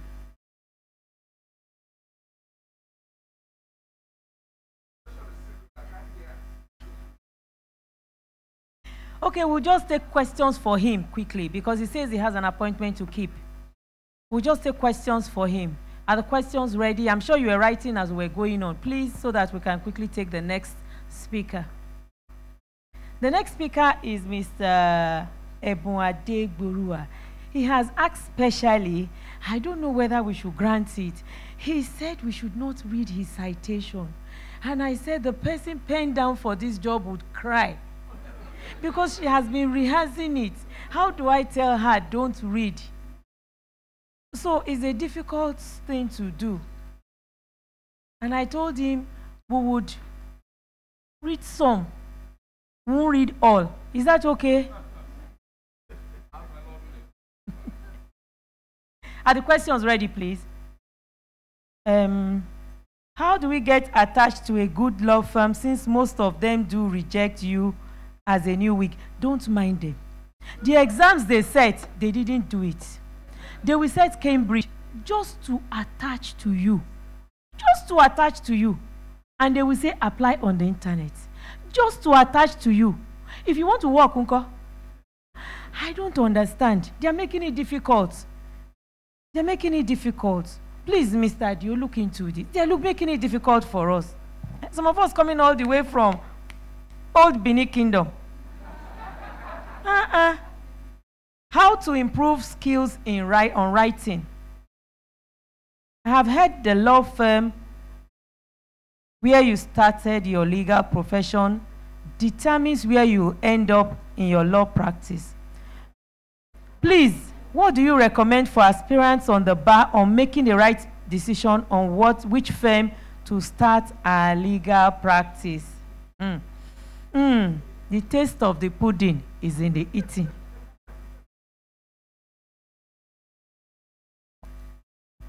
Thank you, my Lord. I will take the answers in no particular order. How to improve skills on writing. I think that everyone writes in the elementary base and initial stage. But then there are precedents. There are books about legal writing skills, construction of words. Your Microsoft Word has a lot of advantage.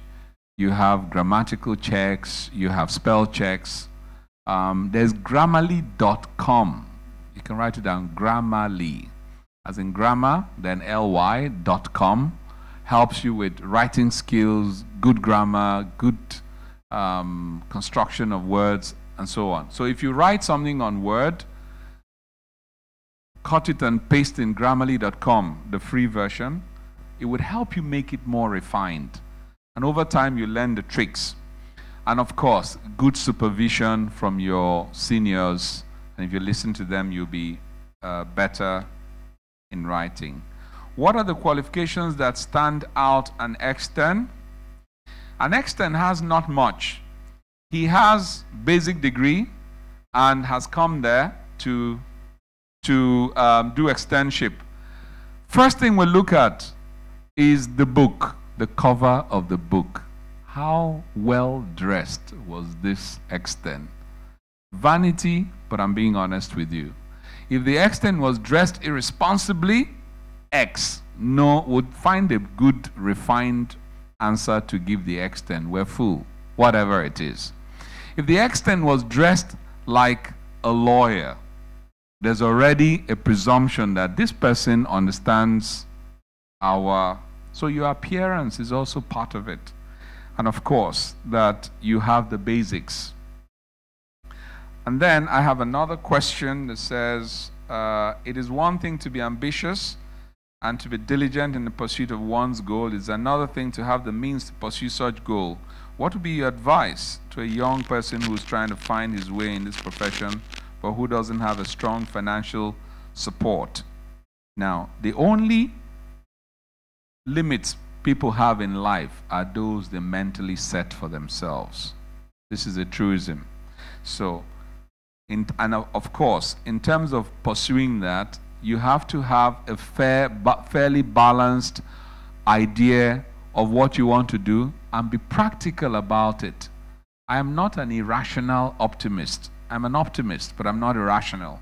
So if I know that it is good to get a good education and I cannot afford Yale or Harvard, I will find a good LLM here and do it. And maybe in future, I would do a better one, or with a branded school. So there's also being practical to do it. But above everything, there's something which you own, which nobody can affect. Your internal confidence. Your internal confidence is your belief in yourself, rooted in your faith in the Almighty. That you will ask for something that is pure and good, and believe, not doubt, believe that you will get it. I tell you from my experience, everything else falls in line and gets that thing achieved. Practice this, and we can get a feedback one-on-one later. How do we get attached to good law firms since most of them reject you as a new wig? I don't know about attachment. December, we took 11 new youth corpers in my firm, and about 2 others. So between November and date, we have 13 new persons in my office. We're very selective. Very selective. It's a game of elimination. So you were supposed to come by 4 o'clock, you arrive by 5, you've eliminated yourself. If you renewed your promise, and I'll tell you why I'm saying this. One of the things we're called cancel. In the US, it's called counselor.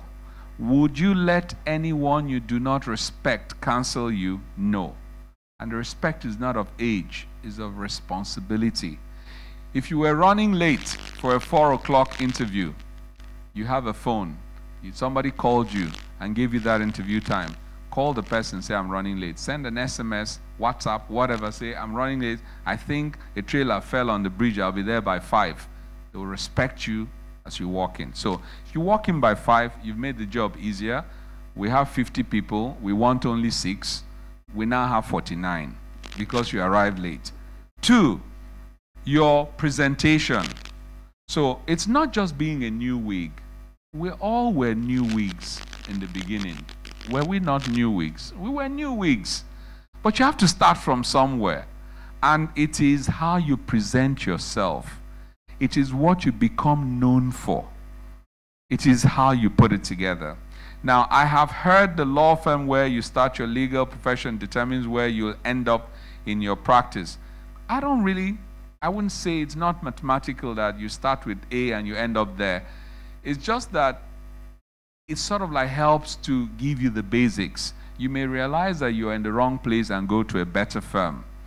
Please, what do you recommend for aspirants to the bar on making a right decision on which firm to start our legal practice? Go to Adegboro & Co., Sheni Adio & Co., Consolex. I also hide somewhere called Kenna Partners. Go on the internet, you will find the firms around. And in different states, because Lagos is not the only place. Go to Benin, there's Omori, Omono & Co. There's different people all over different states. But then you will find over time that good things stand out. People get known for the good works they do. So you may not have met Ebun Adegborowa, but you will read about him on the internet. He has fought for social justice. He has been a strong advocate on human rights. And even if he doesn't carry that flag, that reputation precedes him. So do a lot of research. Today, information is easier than in our own time. You had to walk around the Igbo and look at the sign boards and ask questions and go to Marina. Today, you can sit with your data.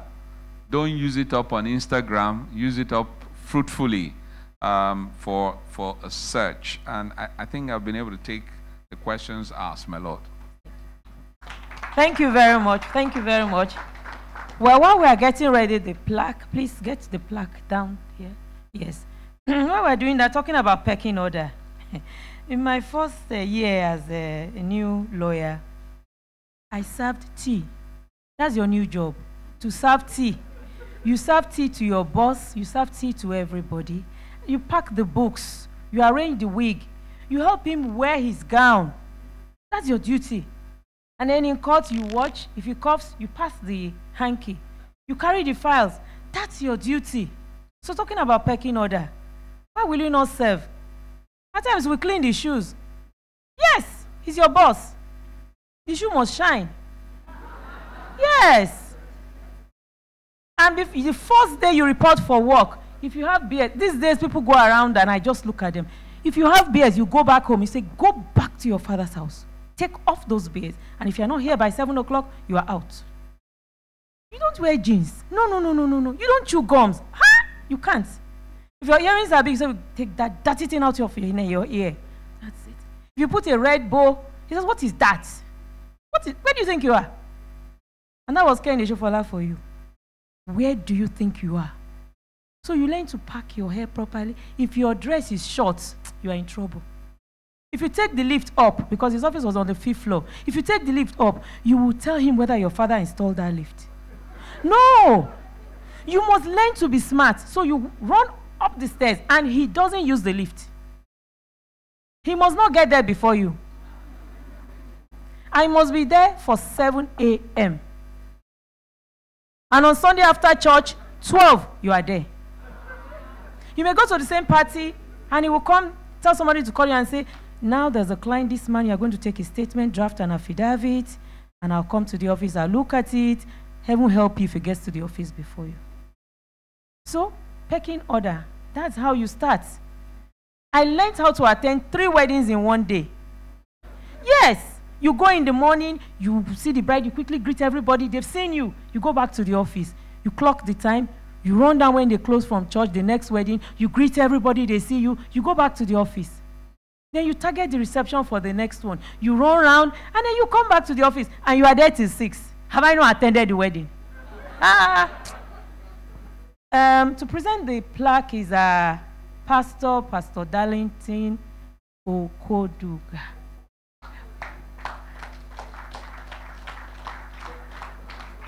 He's the assistant pastor of this church.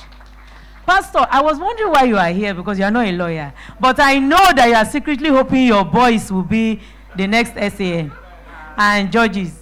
Thank you very much. As a matter of fact, I'm not a lawyer, and I'm happy that I came in today. I learned a lot from the Honorable Justice that has just left. And from Professor Fabian, I have written quite a lot that I will use for my own life and that I will also use to educate my children that are in their teenage years now going into the university. I would like to say on behalf of our pastor, Pastor Dakwa Kiyosho, the organizers of this program and the students also here, that Prof. Fabian Ajogu, you've been such a blessing to us today. And on behalf of the organizers, I would like to present this plaque to you for coming out to be a blessing to everyone in attendance. Thank you so much, sir.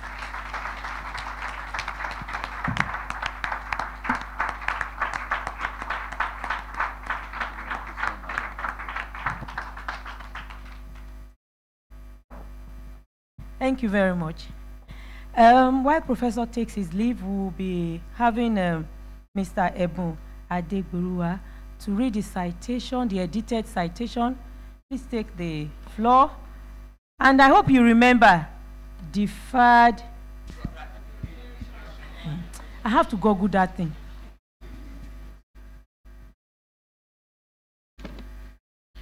Mr. Ebun Olu Samuel Adegburua was born on 21st March 1965. He attended the Great Obafemi Awolowo University, Ile-Ife, and subsequently proceeded to the Nigerian Law School, whereupon he was called to the Nigerian Bar in 1995. Mr. Adegburua specializes in public interest litigation, progressive advocacy, constitutional law cases, good governance, human and civil rights advocacy, and general litigation, and above all, doing the work of God. He also prosecutes pro bono cases for indigent citizens. He is the managing solicitor at Adegburua and Company, barristers, solicitors, and consultants. He is also a member of the Campaign for Democracy, the Civil Liberties Organization, and the Committee for the Defense of Human Rights. Between 1995 and 2000, Mr. Adegburua practiced under the late rights activist Gani Fawehinmi before setting up his own legal practice. Mr. Adegburua pioneered the legal struggle to challenge the collection of toll fees on roads and bridges, leading to the landmark judgment of the Federal High Court in 2014. He is a devoted Christian and a practicing minister in the Redeemed Christian Church of God. He is happily married to Mrs. Oreka Adegburua, a lawyer, and they are presently blessed with 5 children. Please join me in welcoming Mr. Ebun Olu Samuel Adegburua.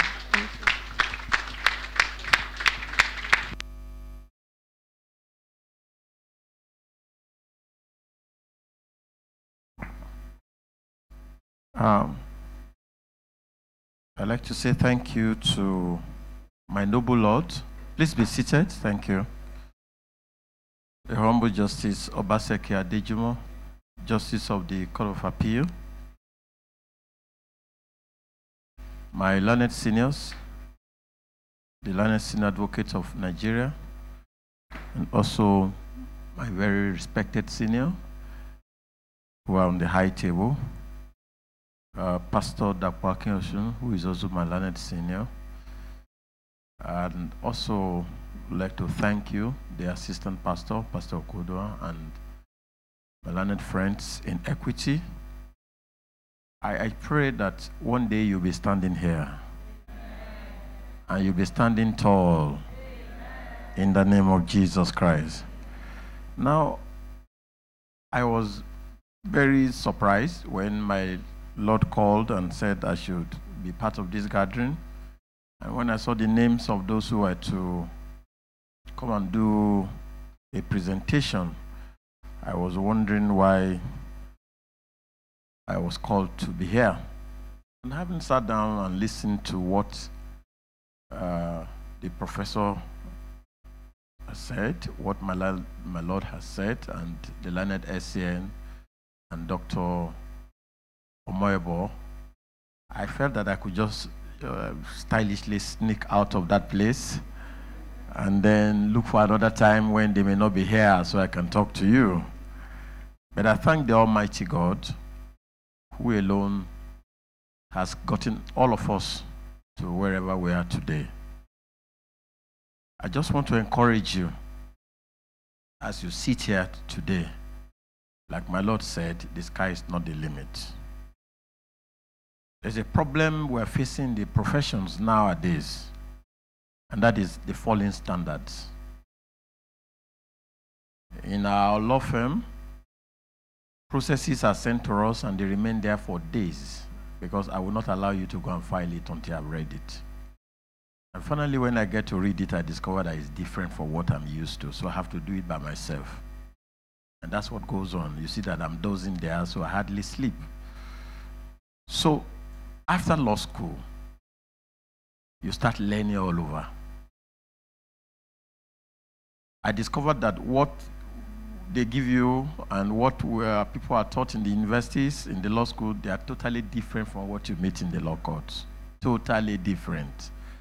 And I'm just wondering whether, our colleagues who teach in those classes do also attend courts, because the things that we see when you come is totally at variance with what you do in the high courts of Lagos State. So the first thing you have to do after the law school is learning. You must accustom yourself to the real practice of law in terms of procedure, especially for those of us who are interested in advocacy. You must take a decision. And that decision is that you must get a good foundation, because the foundation is key to a successful legal career.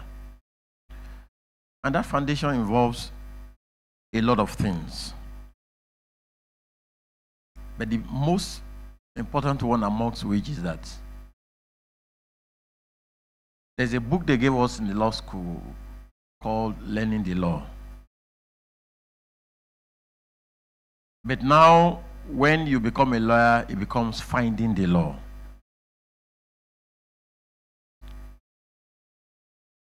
The best a lawyer can hope to achieve is to know where to get the law.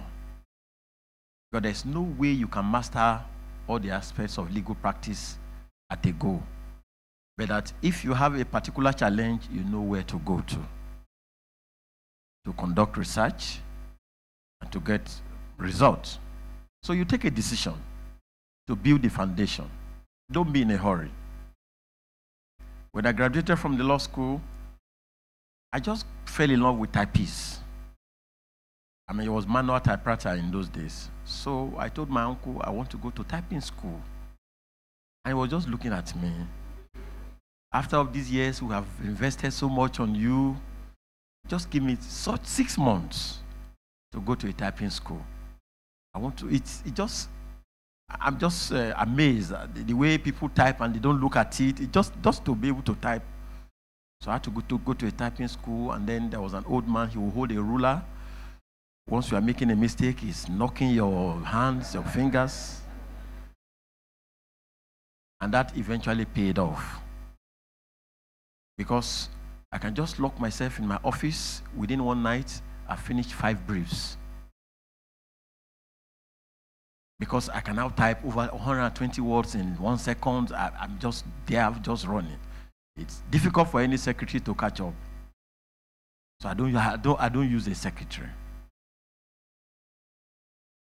I just give that as an example of the foundation. I was interested in ensuring that I will not have to be held to ransom by anybody in the course of doing my work. It may be other things that you want to learn. You want to find out a lot of other things about grammar. Because I'm telling you, it's amazing. When we conduct interviews, I had cause to advertise in December, and various people reported for interviews. I'm still trying to recover to find out how a lawyer cannot make a single statement correctly.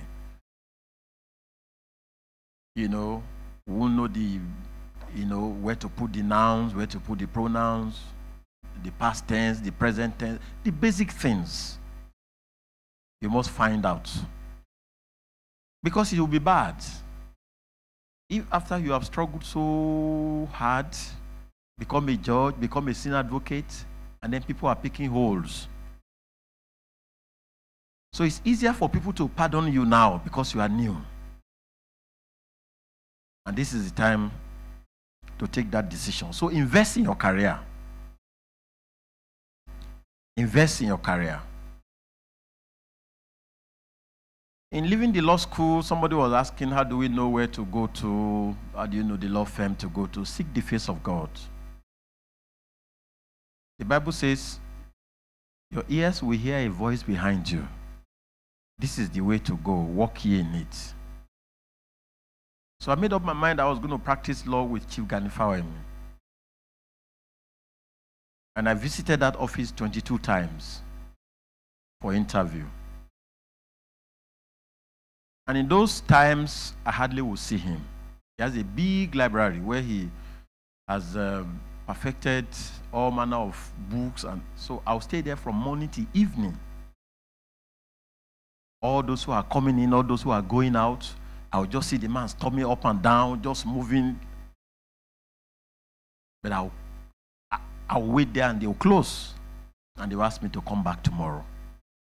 And I'll go back, say, come back next week. And I kept going. Because I didn't even think of any other alternative. That was what it was laid in my mind. So on his 22nd time, as he was about to close, he just called me inside his office. And we had a discussion together. And he says, come and resume tomorrow. So it was then I was told that it was part of his practice. He deliberately tests your patience. He was tasking you. And if you are interested, you will wait. If you are not interested, you will go. So you must find out that the legal profession requires a lot of patience. A lot of patience. Clients will put you under pressure. A lot of patience. Prepare well and build that good foundation. And in building that foundation, I recommend the following. Develop your writing skills.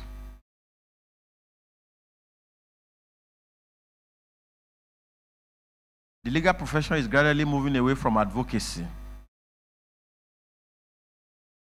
We do written addresses, briefs of arguments, the witness statement on oath, pleading, statement of claim. So everything about practice now is done in the lawyer's office. And if you are not a good draftsman, you may soon run into trouble. So find out how to learn the art of writing. There are so many texts all over the place. And then I said, develop the power of logic. How to build arguments and how to demolish arguments. Because virtually all our legal principles are built around arguments and logic. Now, don't limit yourself to law.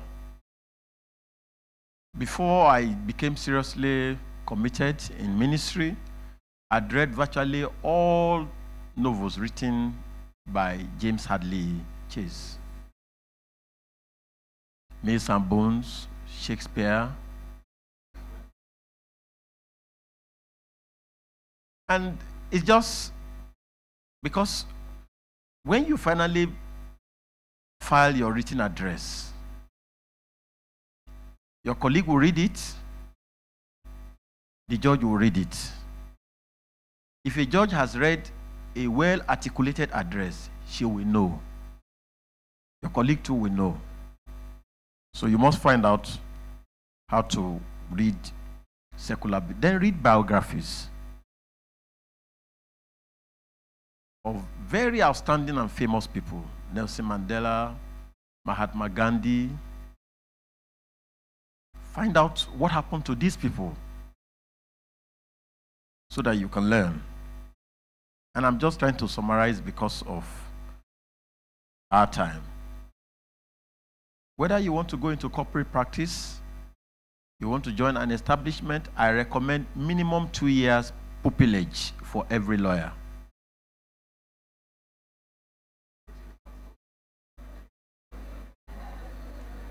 Minimum 2 years. Get into a law firm that's involved in general practice. And the factors that will determine which law firm you will go to. Who is the owner of the firm? What is his pedigree? Because that will eventually affect your personality. Because as they say, like father, like son. The place must have a good library where the basic books are available, the practice books and the statute books. And the firm should also have good briefs that can discover the law that is contained in those books. Somebody asked a question and said, what is expected of a young lawyer that is to go through pupillage? Number one, loyalty. Absolute loyalty. You must be loyal to God, who created you and gave you this profession. You must be loyal to the legal profession. There's a standard of dressing, there's a standard of address, there's a standard of appearance, there's a standard of comportment. You must be loyal to the profession. You must be loyal to the law firm where you're working. And then you must be loyal to your clients. It's never heard of a lawyer who engages in double standards. Then consecration. You need to be sold out totally.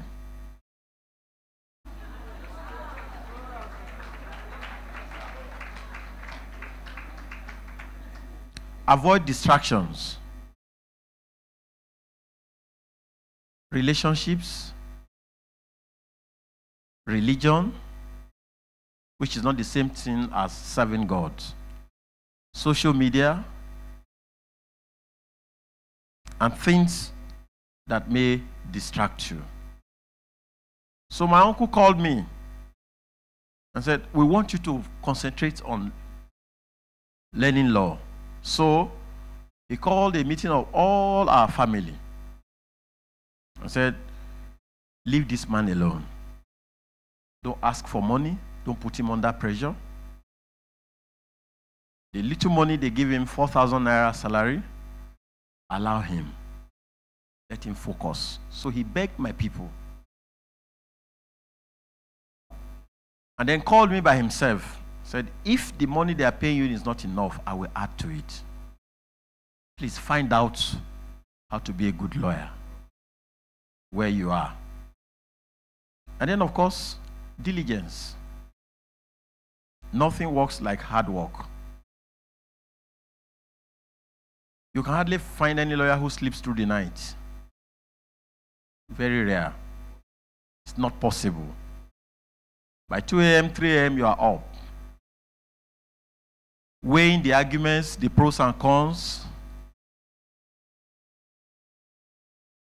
And then, of course, at your own time, you must read the civil procedure rules like a novel. Just go through it from order 1 to the end. It's not when you have need to file an application for injunction. Familiarize yourself with it.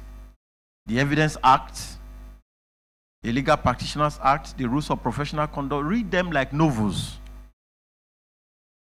And just get, especially during the long holidays, 3 months, you read all those familiar texts.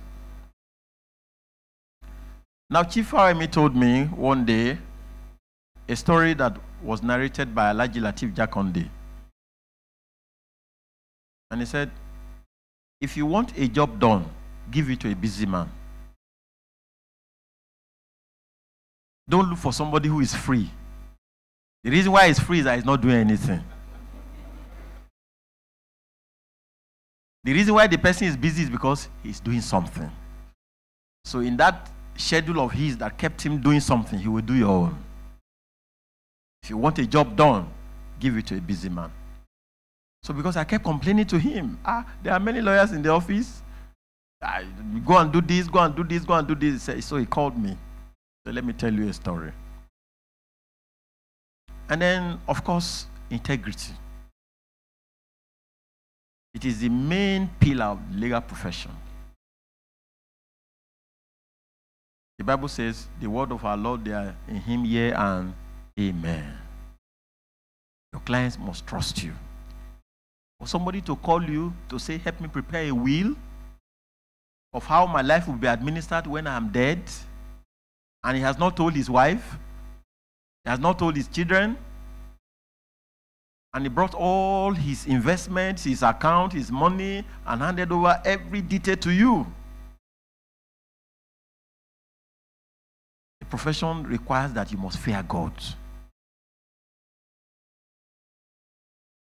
Otherwise, you just mess up people's career. May that never be your portion in Jesus' name. So it's built around nobility, honesty, and faithfulness. That you must rise through the ranks. In Ghana Imi Chambers, when you are employed for the first 6 months, you'll be proofreading judgments. They'll just be passing judgments of courts to you to read and correct for the purpose of law reports. 6 months. There's nothing. You can be the son of a judge. You can be the brother of the CJN. Is not interested. You just sit down there every day. You keep reading judgments upon judgments. So after that, then they assign you to court as a clerk for filing. I'm serious. You will go to area courts, you go to magistrate courts, you go to high courts, and you just file. When you file, you follow it up. You go through the ranks, you go and meet Mr. Dada, all of them, and ensure that the processes are before the courts. So when you have familiarized yourself with filing all the courts, you then become a research assistant to a lawyer. You help the lawyer to find how to get the law. He will direct you. Go and search for this. Go and search for this. Go and search for this. That takes place for another, like 1.5 or 2 years. I'm telling you, seriously. There is never any shortcut to success. Never like that. The ones we have now, we call them microwave lawyers. Don't be like that. It won't get you anywhere. Microwave lawyer. Just put it there immediately and you get a car, you get a mobile phone, you get an apartment, and then you are high, you go and set up an office. So you rise through the ranks. And of course, you'll be sure that you maintain a good appearance. In those days, we were given an assignment to appear in Abuja to defend Tel magazine. So I'll take Young Shall Grow motors in the midnight from Lagos. Young Shall Grow. Get to Abuja. Early in the morning, you find where their toilet is with pure water. You wash your face. You bring out your dresses and dress up somewhere around there. Appear in court. You finish your case. From there, I'm going to Port Harcourt to represent Ogoni and Sarowiwa. So I'm taking another luxury bus down to Port Harcourt to appear in another court. As I'm living there, there's another trial waiting for me in Lagos. That is what builds lawyers.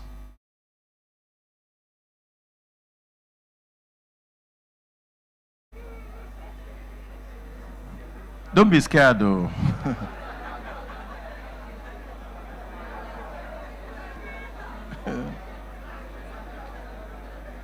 And then, of course,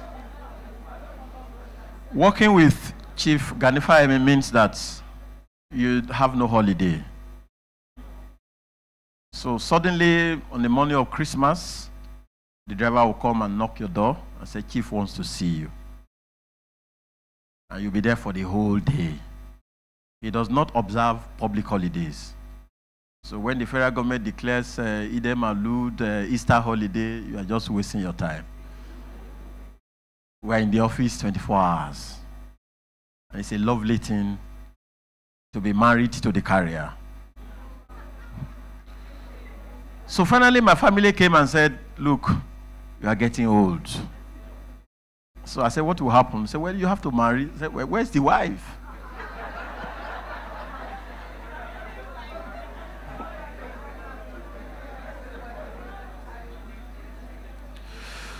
But of course, because of this, one day a colleague of mine came to me, Mr. Tony Nwogu, and said, please, let's sit down and talk. He said, can you show us, just take me to the Baba who is the person who gives you the power.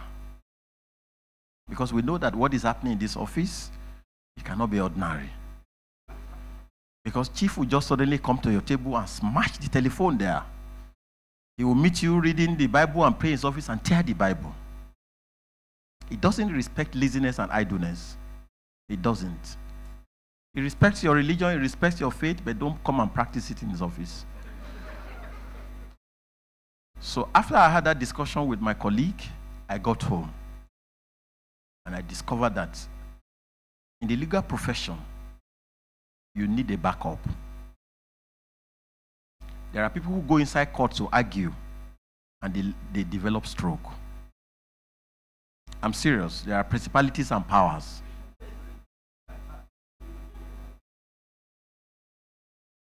There are clients that you are prosecuting cases against that are locking padlocks on your account. I experienced it. I was to conduct a chieftaincy case in Akure for 2 first-class chiefs. And the man called my uncle and said, tell your son not to come. If he tries to enter the court in Akure, we will not allow him to come back. So we got to the court, High Court in Akure, let's say about 5 or 6 years ago. And there were all manner of men stationed at the entrance of the court. Some tying red bands on their shoulders, some holding big padlocks. Because that's the reason why you must be in an environment like this.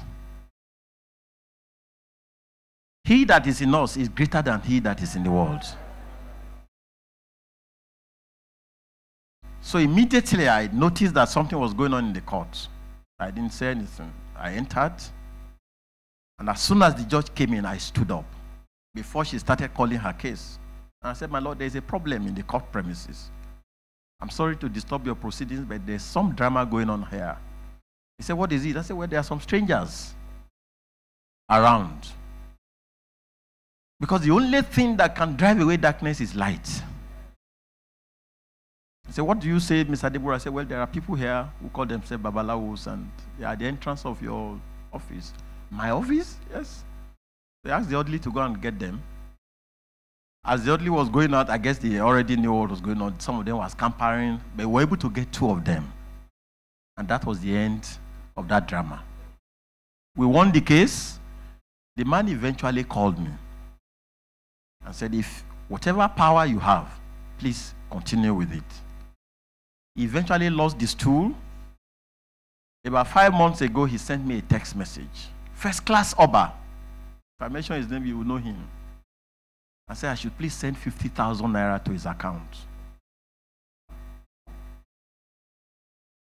So if you want to go far in the profession, because somebody asked whether lawyers are buried head, the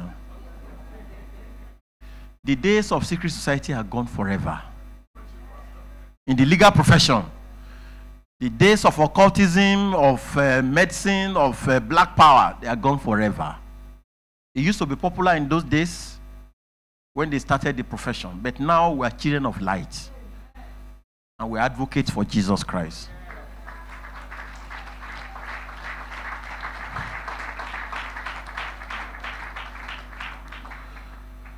So you are in a law firm, forget about financial capacity. In fact, the expectation in those days is that you are underpopulated, you should be paying the owner of the office for opening his chambers for you to come and learn. That's the impression we were given, that he was doing me a favor. I'm telling you the truth. So if anything comes along our way, we thank God. And be a faithful lawyer. There's nothing like PP, private practice. Not even in Chief Ganifayemi's office. Because what your boss cannot see, there's a God that created eyes who can see it. And whatsoever a man has sown, he will surely reap. If you cheated your boss, the person who's coming to work with you will cheat you. If it's 5 years that you want to work there, be a faithful fellow. And be faithful to your conscience. So how do you get the clients? I said minimum 2 years. I stayed 5 years. Some may stay more depending on your own personal conviction. Your track record. The clients are watching you. Every file that your boss has given you, treat them as your own file. Prosecute the cases as if they belong to you. The clients are watching you. So that eventually when you start your own firm, they can recommend you. We don't advertise. You had the learned essay and say that he has no signboard. I'm hiding somewhere in Lekki. But we get clients from Kaduna, we get clients from Ondo, everywhere. Your work will sell you. And it is the way you work for others that you work for yourself. So that's why they call it a track record. It's a long distance haul. Track record. You have built it over a period of time, and people trust you. So when you eventually set up your own firm, who is going to come and give you a case? You work in escrow. Anybody that has any case, you just keep doing it. Because you don't have the confidence to give a bill. Because if you ask him to pay so and so money, he will run away. Only the learned SN can make such charges. You are just starting. So you are even grateful that the client has come. Just do the case. Write the petition, 2,000 naira. Yes, that's how I started. Because I wasn't prepared to leave at the time I left. So I had no money. I had no savings. I could not rent an office. So I was using my bedroom as an office. And the only thing that I could do then was to be writing petitions to police stations. And the maximum amount I could charge was 2,000 naira. So it remained me and God praying and asking him to advertise and send help. But eventually the clients will come. It may just be one person. The diligence you have acquired over the years, it's now time for you to put it into practice. And how you handle those foundational years of establishing your own firm will determine your future forever. It may be long, it may be tough, but keep doing the cases initially. There are clients who still call me today and say, please send your account number. I've forgotten. We handled a case in the Court of Appeal in Akure and we got judgment. I'd forgotten. Because how many clients will you fight because of money? And say, send your account number, and I sent it and he paid money. And he ran into millions. I'd forgotten. I'm serious. So it is good for you not to allow financial reasons to determine your commitment to the clients, even though you need the money. Always think deep, very, very deep. Admit that it's possible for there to be a superior argument to what you are taking. Be honest yourself to admit it, because if you don't, that argument may meet you in court and may eventually sink your own argument. Admit it and confront it. And if it's superior, surrender. Because by that you get more honor than going to be fighting for an argument that you clearly know will not get you anywhere. And be ready to learn. Be ready to learn. Ask questions. Ask from your colleagues. Ask from your seniors.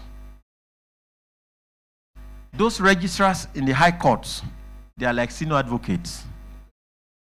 They have a pack of experience. Just have the courage to walk to any of them and ask and say, please, can you help me? I've been briefed concerning a land matter. Do you have any case you are handling here that has to do with land? He will bring so many files and help you out. But it's a dangerous thing to use your client to learn. So learn and embrace hard work. And be active all the time. Because I'm told that any sense of the body that you don't exercise will die gradually. If you stop reading, there are some cells in the eyes that will lose vitality. If you stop thinking, there are some cells in the brain that will no longer function. Be using every part of your body actively.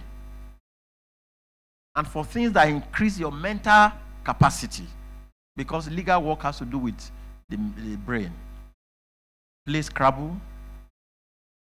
instead of WhatsApp, instead of Facebook. Do something that brings and challenges your knowledge. And of course, I say embrace godliness. We hardly get applications for change of counsel in our office. Why? The Bible says, let nothing be done through strife and vainglory. Prof said, your candle will light other candles. Don't fight over briefs. If it's your own, if it's not your own, allow it to go. Have a sense of contentment. There are days I will just sit in my office, myself and my wife, we are just praying and praising God. Nothing is coming. And there are days that we'll just be busy throughout. But the Bible says a good name is better than riches. Don't leap beyond your measure. There is no amount of money you can make that can buy your name. Select your clients. If it's clear to you that the business is not straight, wash your hands off like Pilate. Let him go to another lawyer. Because your name will attract the money. It is not the money that will attract the name. And I'm trying to refer you to a passage in the Bible as I try to close. Ecclesiastes chapter 12, verses 13 to 14. It says, let us hear the conclusion of the whole matter. Fear God and keep his commandments. For this is the whole duty of man and woman. For God shall bring every work into judgment, with every secret thing, whether it be good or whether it be evil. I've told you, the days of occultism and secret society in legal practice are gone forever. With God on your side, be bold. Challenge anything. That's the meaning of law. Don't be tied down. The day we are filing the case to challenge the collection of toll gates, my colleagues in the office, after we had a conference, said there is no precedent. What authority are we going to cite? And then I checked Madukolo and Kem Dilim, which you are used to now, 1962 Nigerian Law Report. Justice Beraman gave the 3 cardinal principles guiding jurisdiction. Go and read it when you are finished from here. He didn't cite a single authority. And it's become the Bible of our legal system. So I told my colleagues, what are you talking of? It's logic. The government has admitted that that bridge was built with the money of the people of Lagos State. How can a person build a house and become a tenant in that house? It's not possible. So we approached the judge and said, if it is the money of taxpayers that was used to build the bridge, then taxpayers should not pay to use the bridge. And so many other areas where you can just branch out. I thank Pastor Dakwa Kiosho and my Lord, the Honorable Justice Adejumo Obaseki, and the Covenant Church, Pastor Kodua, I never had an evening like this. I never. I probably have taken advantage of all that we've heard today and probably taking my practice, but I thank the Almighty God. And so everything that we have told you today, please take them to heart. Believing that as we sit here, there is a Chief Justice of Nigeria that is looking at me now. There is a President of Nigeria that is sitting around here. But you need to work hard and trust God and be contented. God bless you.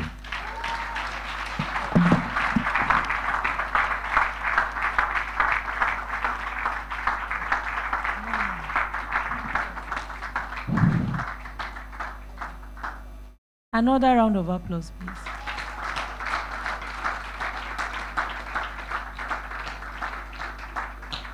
Can we have our seats? Great expectations. Hard work does not kill. It is laziness that kills. We will continue to work hard. Very, very quickly, we want to take the last, but not the least. You know, when you bake a cake, there's something you put on top to make it very, very attractive. The icing. Now this is the icing.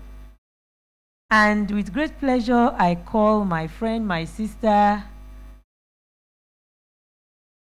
I call her Nike, but they call her Tokumbo, so I'm always confused. Her citation, please.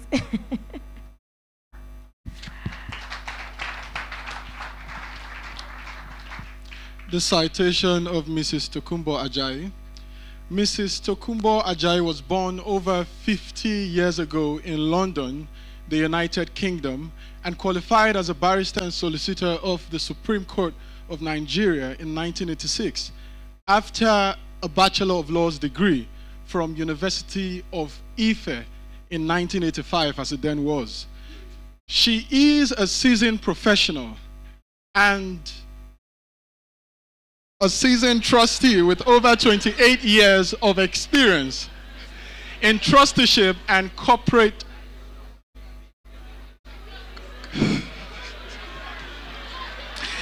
in company secretariat services.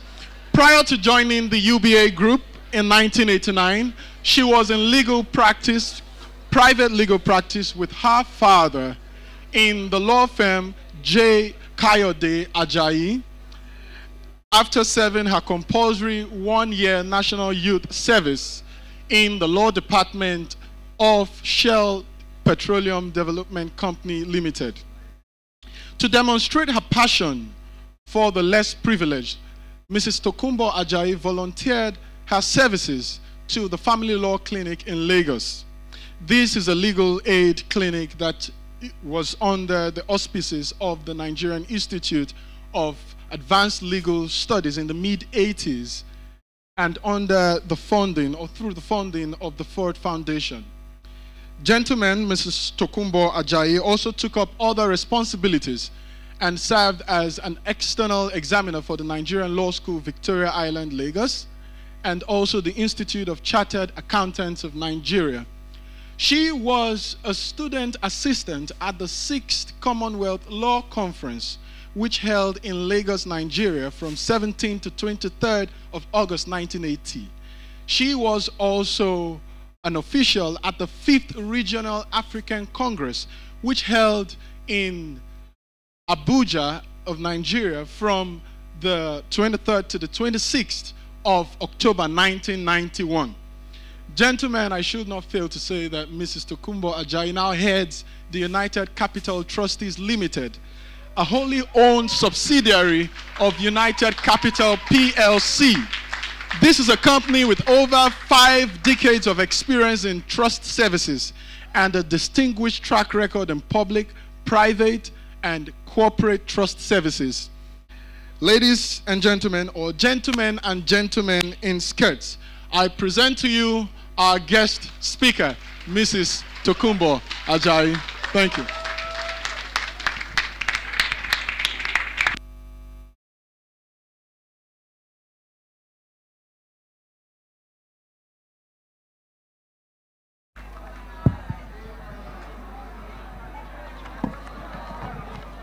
Please be seated. And I must say that without rousing welcome, I'm glad we're not asleep. I have the graveyard shift, which I thought, oh, well, good, they'll doze off, and that will make my job easy. But I can see we're all still very, very alert, and I'm grateful for that. And we just could not have been anything else because my other distinguished speakers have really enkindled a lot in all of us, including me. And I would like to start by greeting my sister, my darling sister, Honorable Justice Bimbo Obaseki Adejumo of the Court of Appeal. It's a pleasure, sis. And then the other learned sands and speakers on the high table, distinguished, our pastors in the house, and the distinguished gentlemen of the bar. You're all welcome. And it's nice to have another perspective. My paper has actually been made very easy because a lot has been handled already, so I'll go from another angle. I've been in the corporate world for close to 30 years, and like had been emphasized, it's always good to cut your teeth in the legal profession because your basis is really low, and it's good for you to have started off, at least have a stint in that profession, and it enables you to now job start into others. And like they all say, as a lawyer, you can be anything you want at all. You could veer into any other field. You have lawyers doing so many things. We have lawyers who are way beyond their profession, and but it gives you that basis, it gives you that foundation, and it also enables you because you then don't need to engage a lawyer because you're a lawyer yourself. So I think it's a very noble profession, and I guess you're all privileged to have been here today and to have actually studied law. And part of my initial questions were that I wanted to say that I know it's really hard to, and it's a long process to become a lawyer, but why law? We all consider, why did we, I'm sure we won't have time now, but I thought it would have been more interactive, but it's something you could take away and think about. Why did you study law? For me, and like he had mentioned, I recall as a student in those days, my A-levels, and I was privileged to have been involved with the Commonwealth Conference then. It was under Harriet Balogun, Mrs., and she was then the Attorney General of the Federation, and she was the Secretary of the Commonwealth Lawyers Association. And it was held at that was in the 80s, 79, 80, and it was at the National Theatre. So today it seems derelict, but in those days it was quite a grand place to be. And I recall seeing so many lawyers, and I said, yes, this is what I wanted to be. But even way back before then, I had always had law as my sight, because my father being a lawyer, though he had veered into diplomacy, and he was a diplomat from the 60s. So from when I was born, he had always been a diplomat, and we always traveled. So he never really practiced law until when he retired from the service. So basically, I also wanted us to consider in our minds, and as we go forward, really, what really are your aspirations, your long-term goals? Because we all studied law, and that's really the stepping stone, that's the foundation. But probably I've had friends that studied law, and some actually caterers, some are into fashion designing, some are entertainers, some are into sports, and so many other things. Some are administrators, some you wouldn't even know they were lawyers, but they're doing things they enjoy. So basically, what's your passion? And you find out that it's your passion that drives you. And it also leads into, well, you doing well in whatever you do. Now, for me, I never even assumed I'll be a lawyer in a corporate firm doing what I'm doing. I have to admit, way back in school, one of my worst courses was really equity and trust, because really it was boring. And I'm sure if you will go back and say, what is equity? And then we had a boring lecture, I have to admit. Bimbo, remember, Mr. Semokai was boring, but you just had to read it taught. So when I had to go for the interview, which takes us to another point I'll take you through, I had to okay, they do trust, okay. I went to my Codilier and I read up. Then I also went to the staff in the company and I said, okay, what do you do here? Because these were days. Nowadays, you guys are in a VUCA world. You just Google. You find out what is it about. In those days, we didn't have that access. I had to go there I went to the clerks. Let me have your, they had some pamphlets. I went back, I studied. I didn't tell them, okay, I'm a lawyer, these were clerks, and they were, in those days, they were on tutor, like we would say. But, you know, they gave me the information. I went for the interview, and they were surprised. I was able to, what do you do? What do I want to do? I had read. And I saw the others that came for they were more senior. And coincidentally, one of them was from the chairman of the company, the candidate. But when they scored us, naturally, I was the highest, I got the highest marks from the guys that I interviewed, so there was no choice. So the chairman's candidate didn't get through. So it also takes me to another point I'll take us through. And I now found out that, well, I've been doing this for a while, and I find it interesting because part of my passion is also people. And I've always found it interesting to connect and to help. So it's actually what comes to play in my line of duty. And we have various aspects. We have the corporate, even the public, and we have the private trust, which is what I'm sure you guys will be familiar with in equity and torts. But then you'll find out that all aspects of the business requires relationships. And at some point in time, corporates will need help. At some point in time, beneficiaries will need help. You need to exercise that human face, and you need to be able to, like, take certain decisions because, you know, you consider yourself, put yourself in their shoes, and what would you do, how would it be? And, you know, as a result of which, I've been able to make relationships, and I must admit that even in the corporate arm of it, we have referrals, and we deal with what I'll call the very difficult. Within our company, they look at them as, oh, those are the difficult guys when they come in.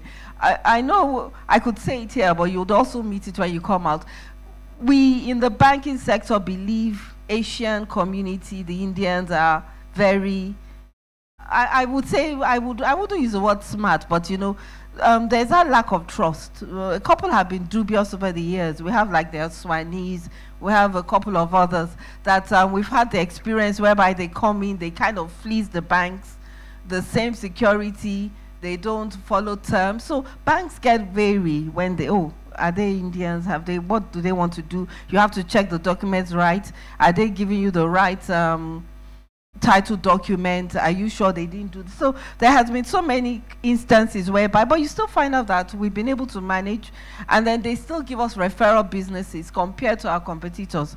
And I must say that when I looked at our results over the years as a trust business, we've been growing, and I compare myself even with our competitors, and within the group itself, which is a PLC, it's the company that has actually led the other 4 arms of the businesses. So that will now take me, giving you a background to what I'm doing now. Now, when I also studied law, my initial interest was really, because my father was in diplomacy, and growing up, I had the opportunity of, I loved the conferences, United, you know, all that.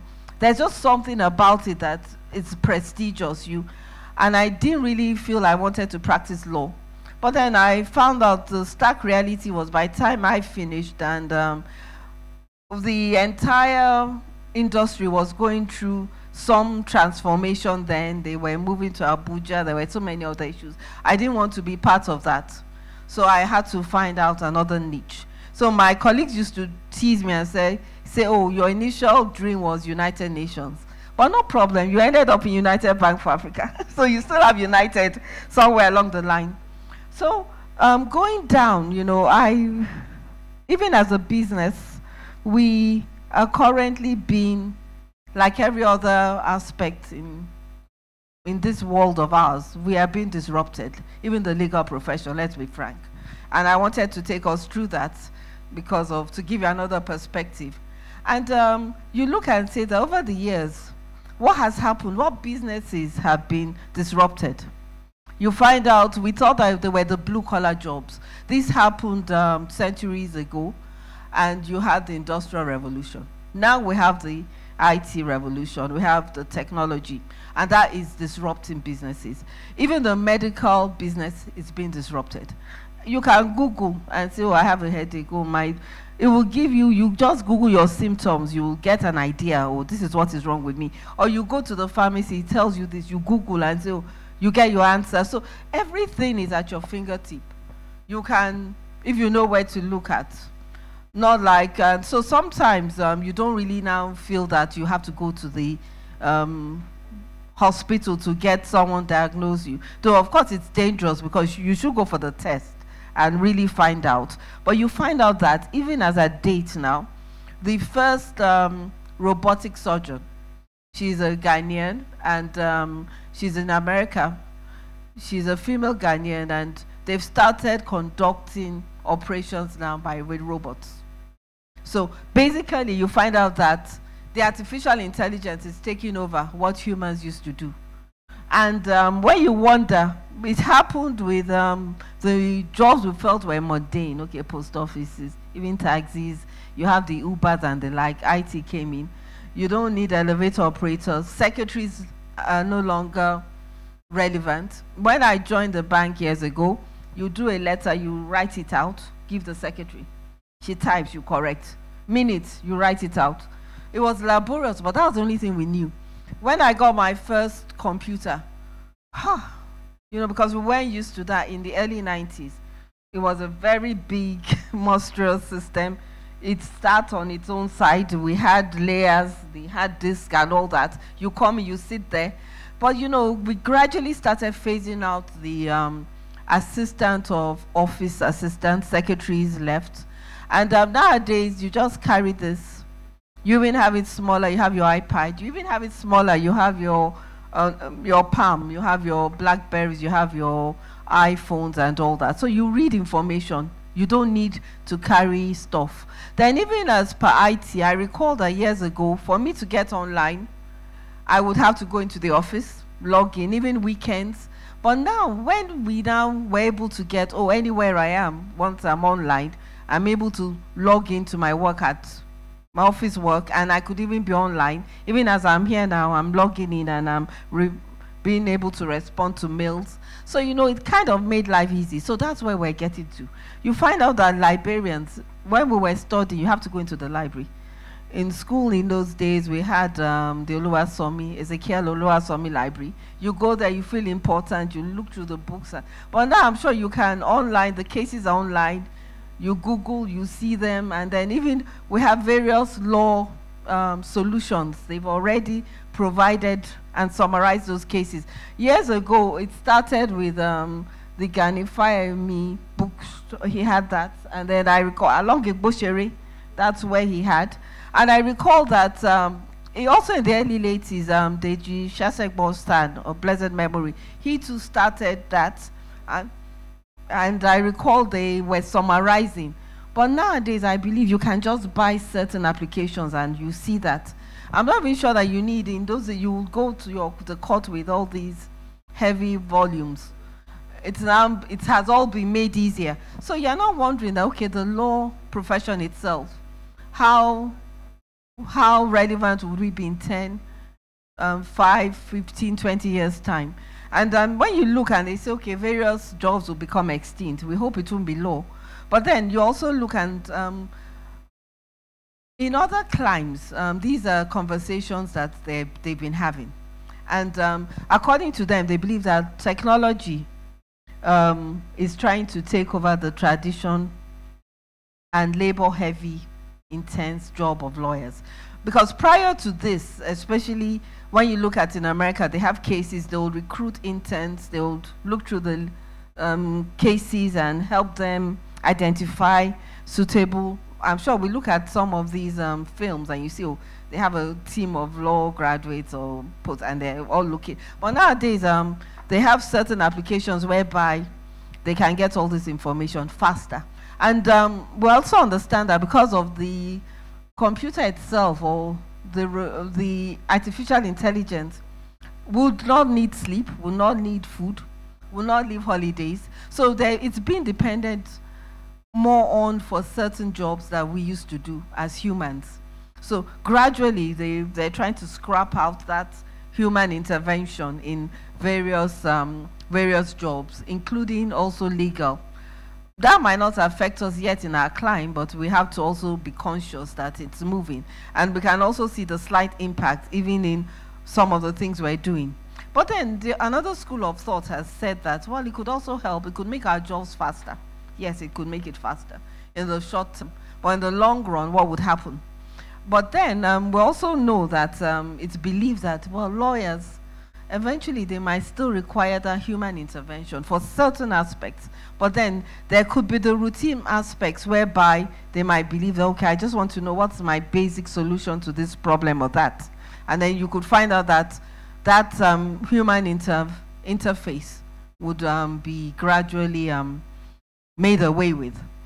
So those are the conversations that are going on, and it's something because we didn't have this over 30 years ago, but now it's coming into the fore, and I'm sure going forward it's something you could also look at. How do you fit into that? And it's also said that law schools don't teach the appropriate technology for the new era, even in other climes, not just Nigeria, other jurisdictions. They found out business schools had over the years been able to ensure that their pupils adapt to the changing world.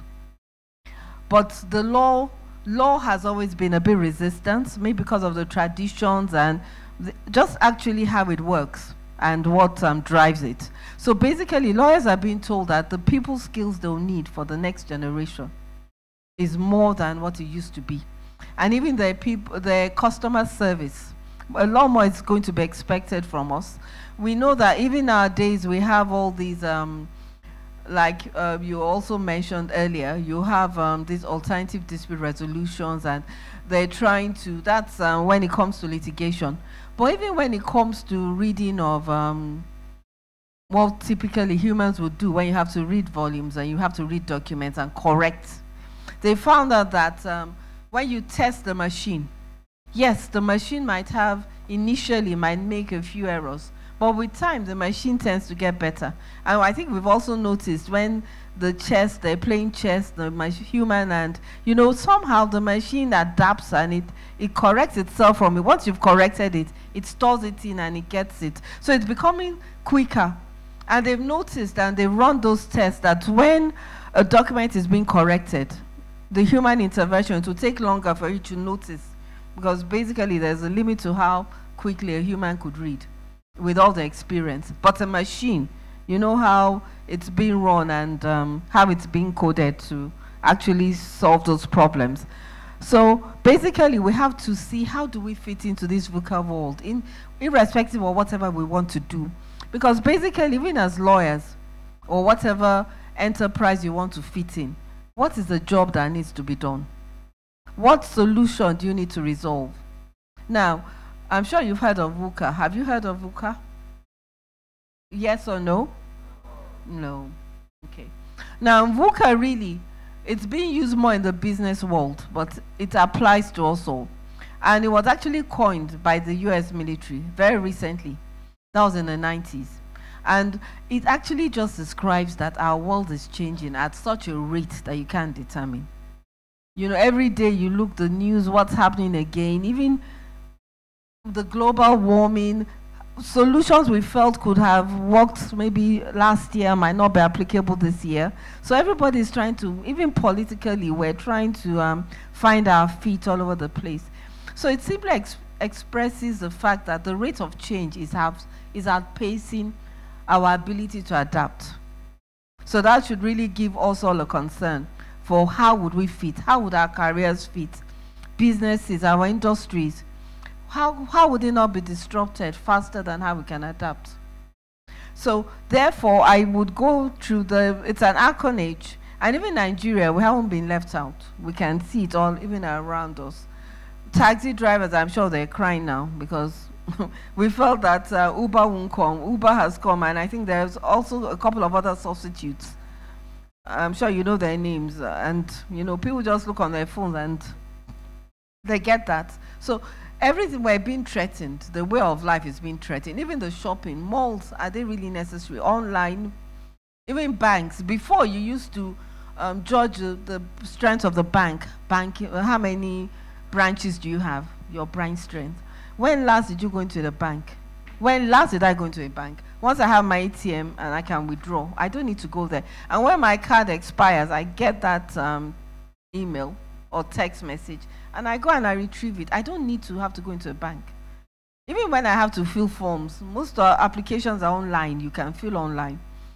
Even the big shops abroad nowadays, and I'm sure it's coming in here, we have solutions to buy online. People are delivering groceries, even in Nigeria. So there's that option that you don't need to be there. Everything is being done in the virtual world. You just log in and your card is paid.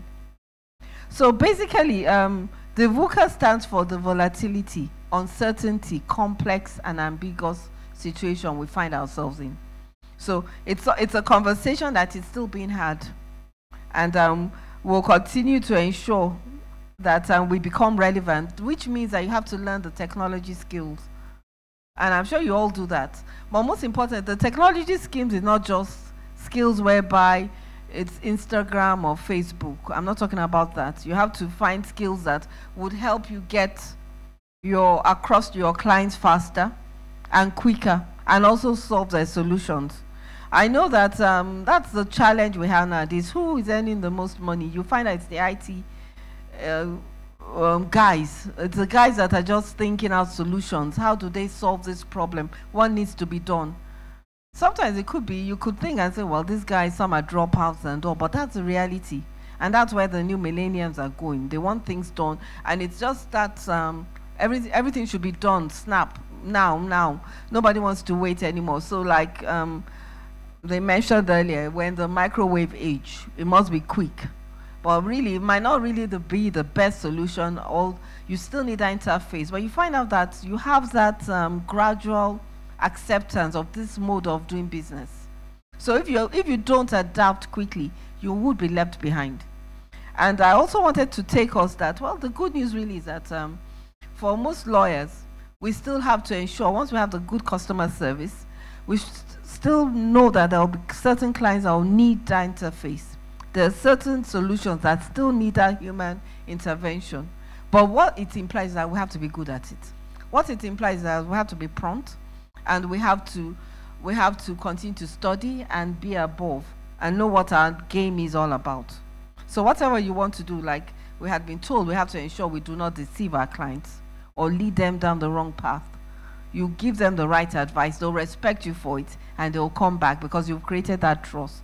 So what I did was, I just had some success tips, which I felt most had been covered. But I'll quickly go through that.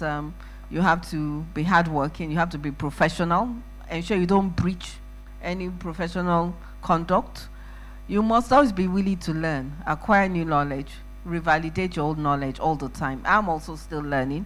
You have to know yourself, your strengths, your weaknesses, and overall your winning style, what suits you, what do you like to do, because that's really what gets you ahead. Then honesty pays. You have to build the trust of your clients. Then it's ideal to get a mentor, get someone senior that you can respect and is ready to handhold you. It doesn't have to be a family, it could be a friend, it could be someone you respect, you admire, and just approach, and I'm sure they'll be willing to give you that support. You always have to cooperate with others, because whatever you give comes back, like they say, you come to equity with clean hands. You have to be open-minded, continue to be innovative, imaginative. And then, of course, you have to develop and deepen relationships. Everything is about networking. And then have to pay attention to details. You also have to be risk adverse. You don't have to do anything that could put you into trouble. Consider every situation before you go into it. And then always have a positive mental attitude. Don't quit. Just keep on, keep at it. And then show appreciation to those who help you. Even if they don't pay well at that point in time, or you don't feel happy about it, just still show appreciation, because everybody has an impact or a purpose in your lives. And as you've heard, I've also been involved in a number of pro bono ventures. I still do that. And you don't have to be paid for everything you do. I believe whatever you sow, it might not be from there, you might get something. It might be even true, oh, you did this, and then you get to know. And another point is that it also helps you get experience. So don't let go of any opportunity to learn or to get experience or to be involved in something. And then sometimes don't take yourself too seriously. You can make mistakes. Be honest, admit it, and then learn from it and move on, because your mistakes make you better. If you don't make mistakes at all, how do you learn? So that will make you better. Then always be humble. And of course, you should have faith, and that means naturally your prayer life and all should be important. Now for women, I know there are a couple of questions for your strategies to be able to cope as a woman, and I just thought I should jot a few of those down. Naturally, there is still that gender bias most of the time. So as a woman, you have to work harder. Whether we like it or not, you have to work harder. And you should be able to apply your problem. We're told that we can multitask, so we're also told that we can solve problems. You should be able to adapt that and bring that to your workplace. And in my workplace, actually, though it shouldn't be, but they call me their mother. I don't know why. But maybe because I solve problems. I really don't know. But you know, it's something you should be able to do, because really every job requires some problem to be solved, some job to be done. So let that work. Then pick your battles carefully. You don't need to. Some people have a chip up their shoulders and say, oh, is it because I'm a woman? It doesn't have to apply. Just move on. And yes, you could have that bias sometimes. You could be addressed as a mister, and you're a miss or a miss. It doesn't matter. Has it taken the skin off you? No. Just move on. But some people get petty, and I'm like, well, can't you see? Can't you? Why did he address me? Why did he? No, you don't do that. And naturally, because of your gender, you would also sometimes have some other situations.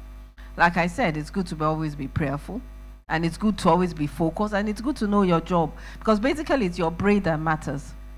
And I wanted to say that your expectations should always be realistic. Never be overambitious at any point in time. As they had always emphasized, it's a gradual growth. Don't think you can get to where it took some others 10, 20, 30 years, and you want to get there in 5 years.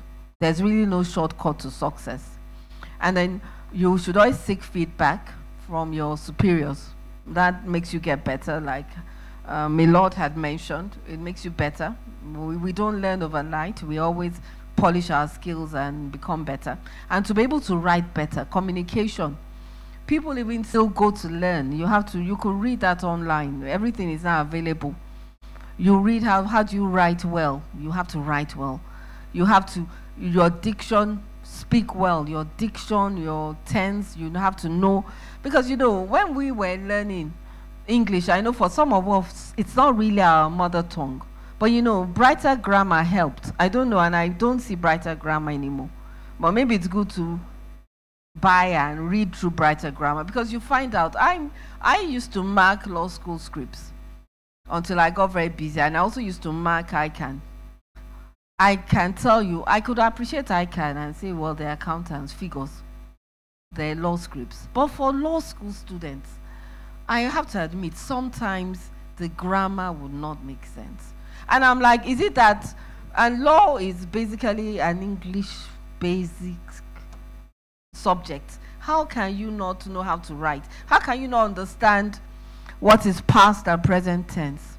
I know there's pressure on the exam, but you either know it or you don't. So there are some mistakes you see, even spelling mistakes, simple text. And I think part of the problem is also this tech world, because you are all used to, maybe you are sending messages, you shorten it.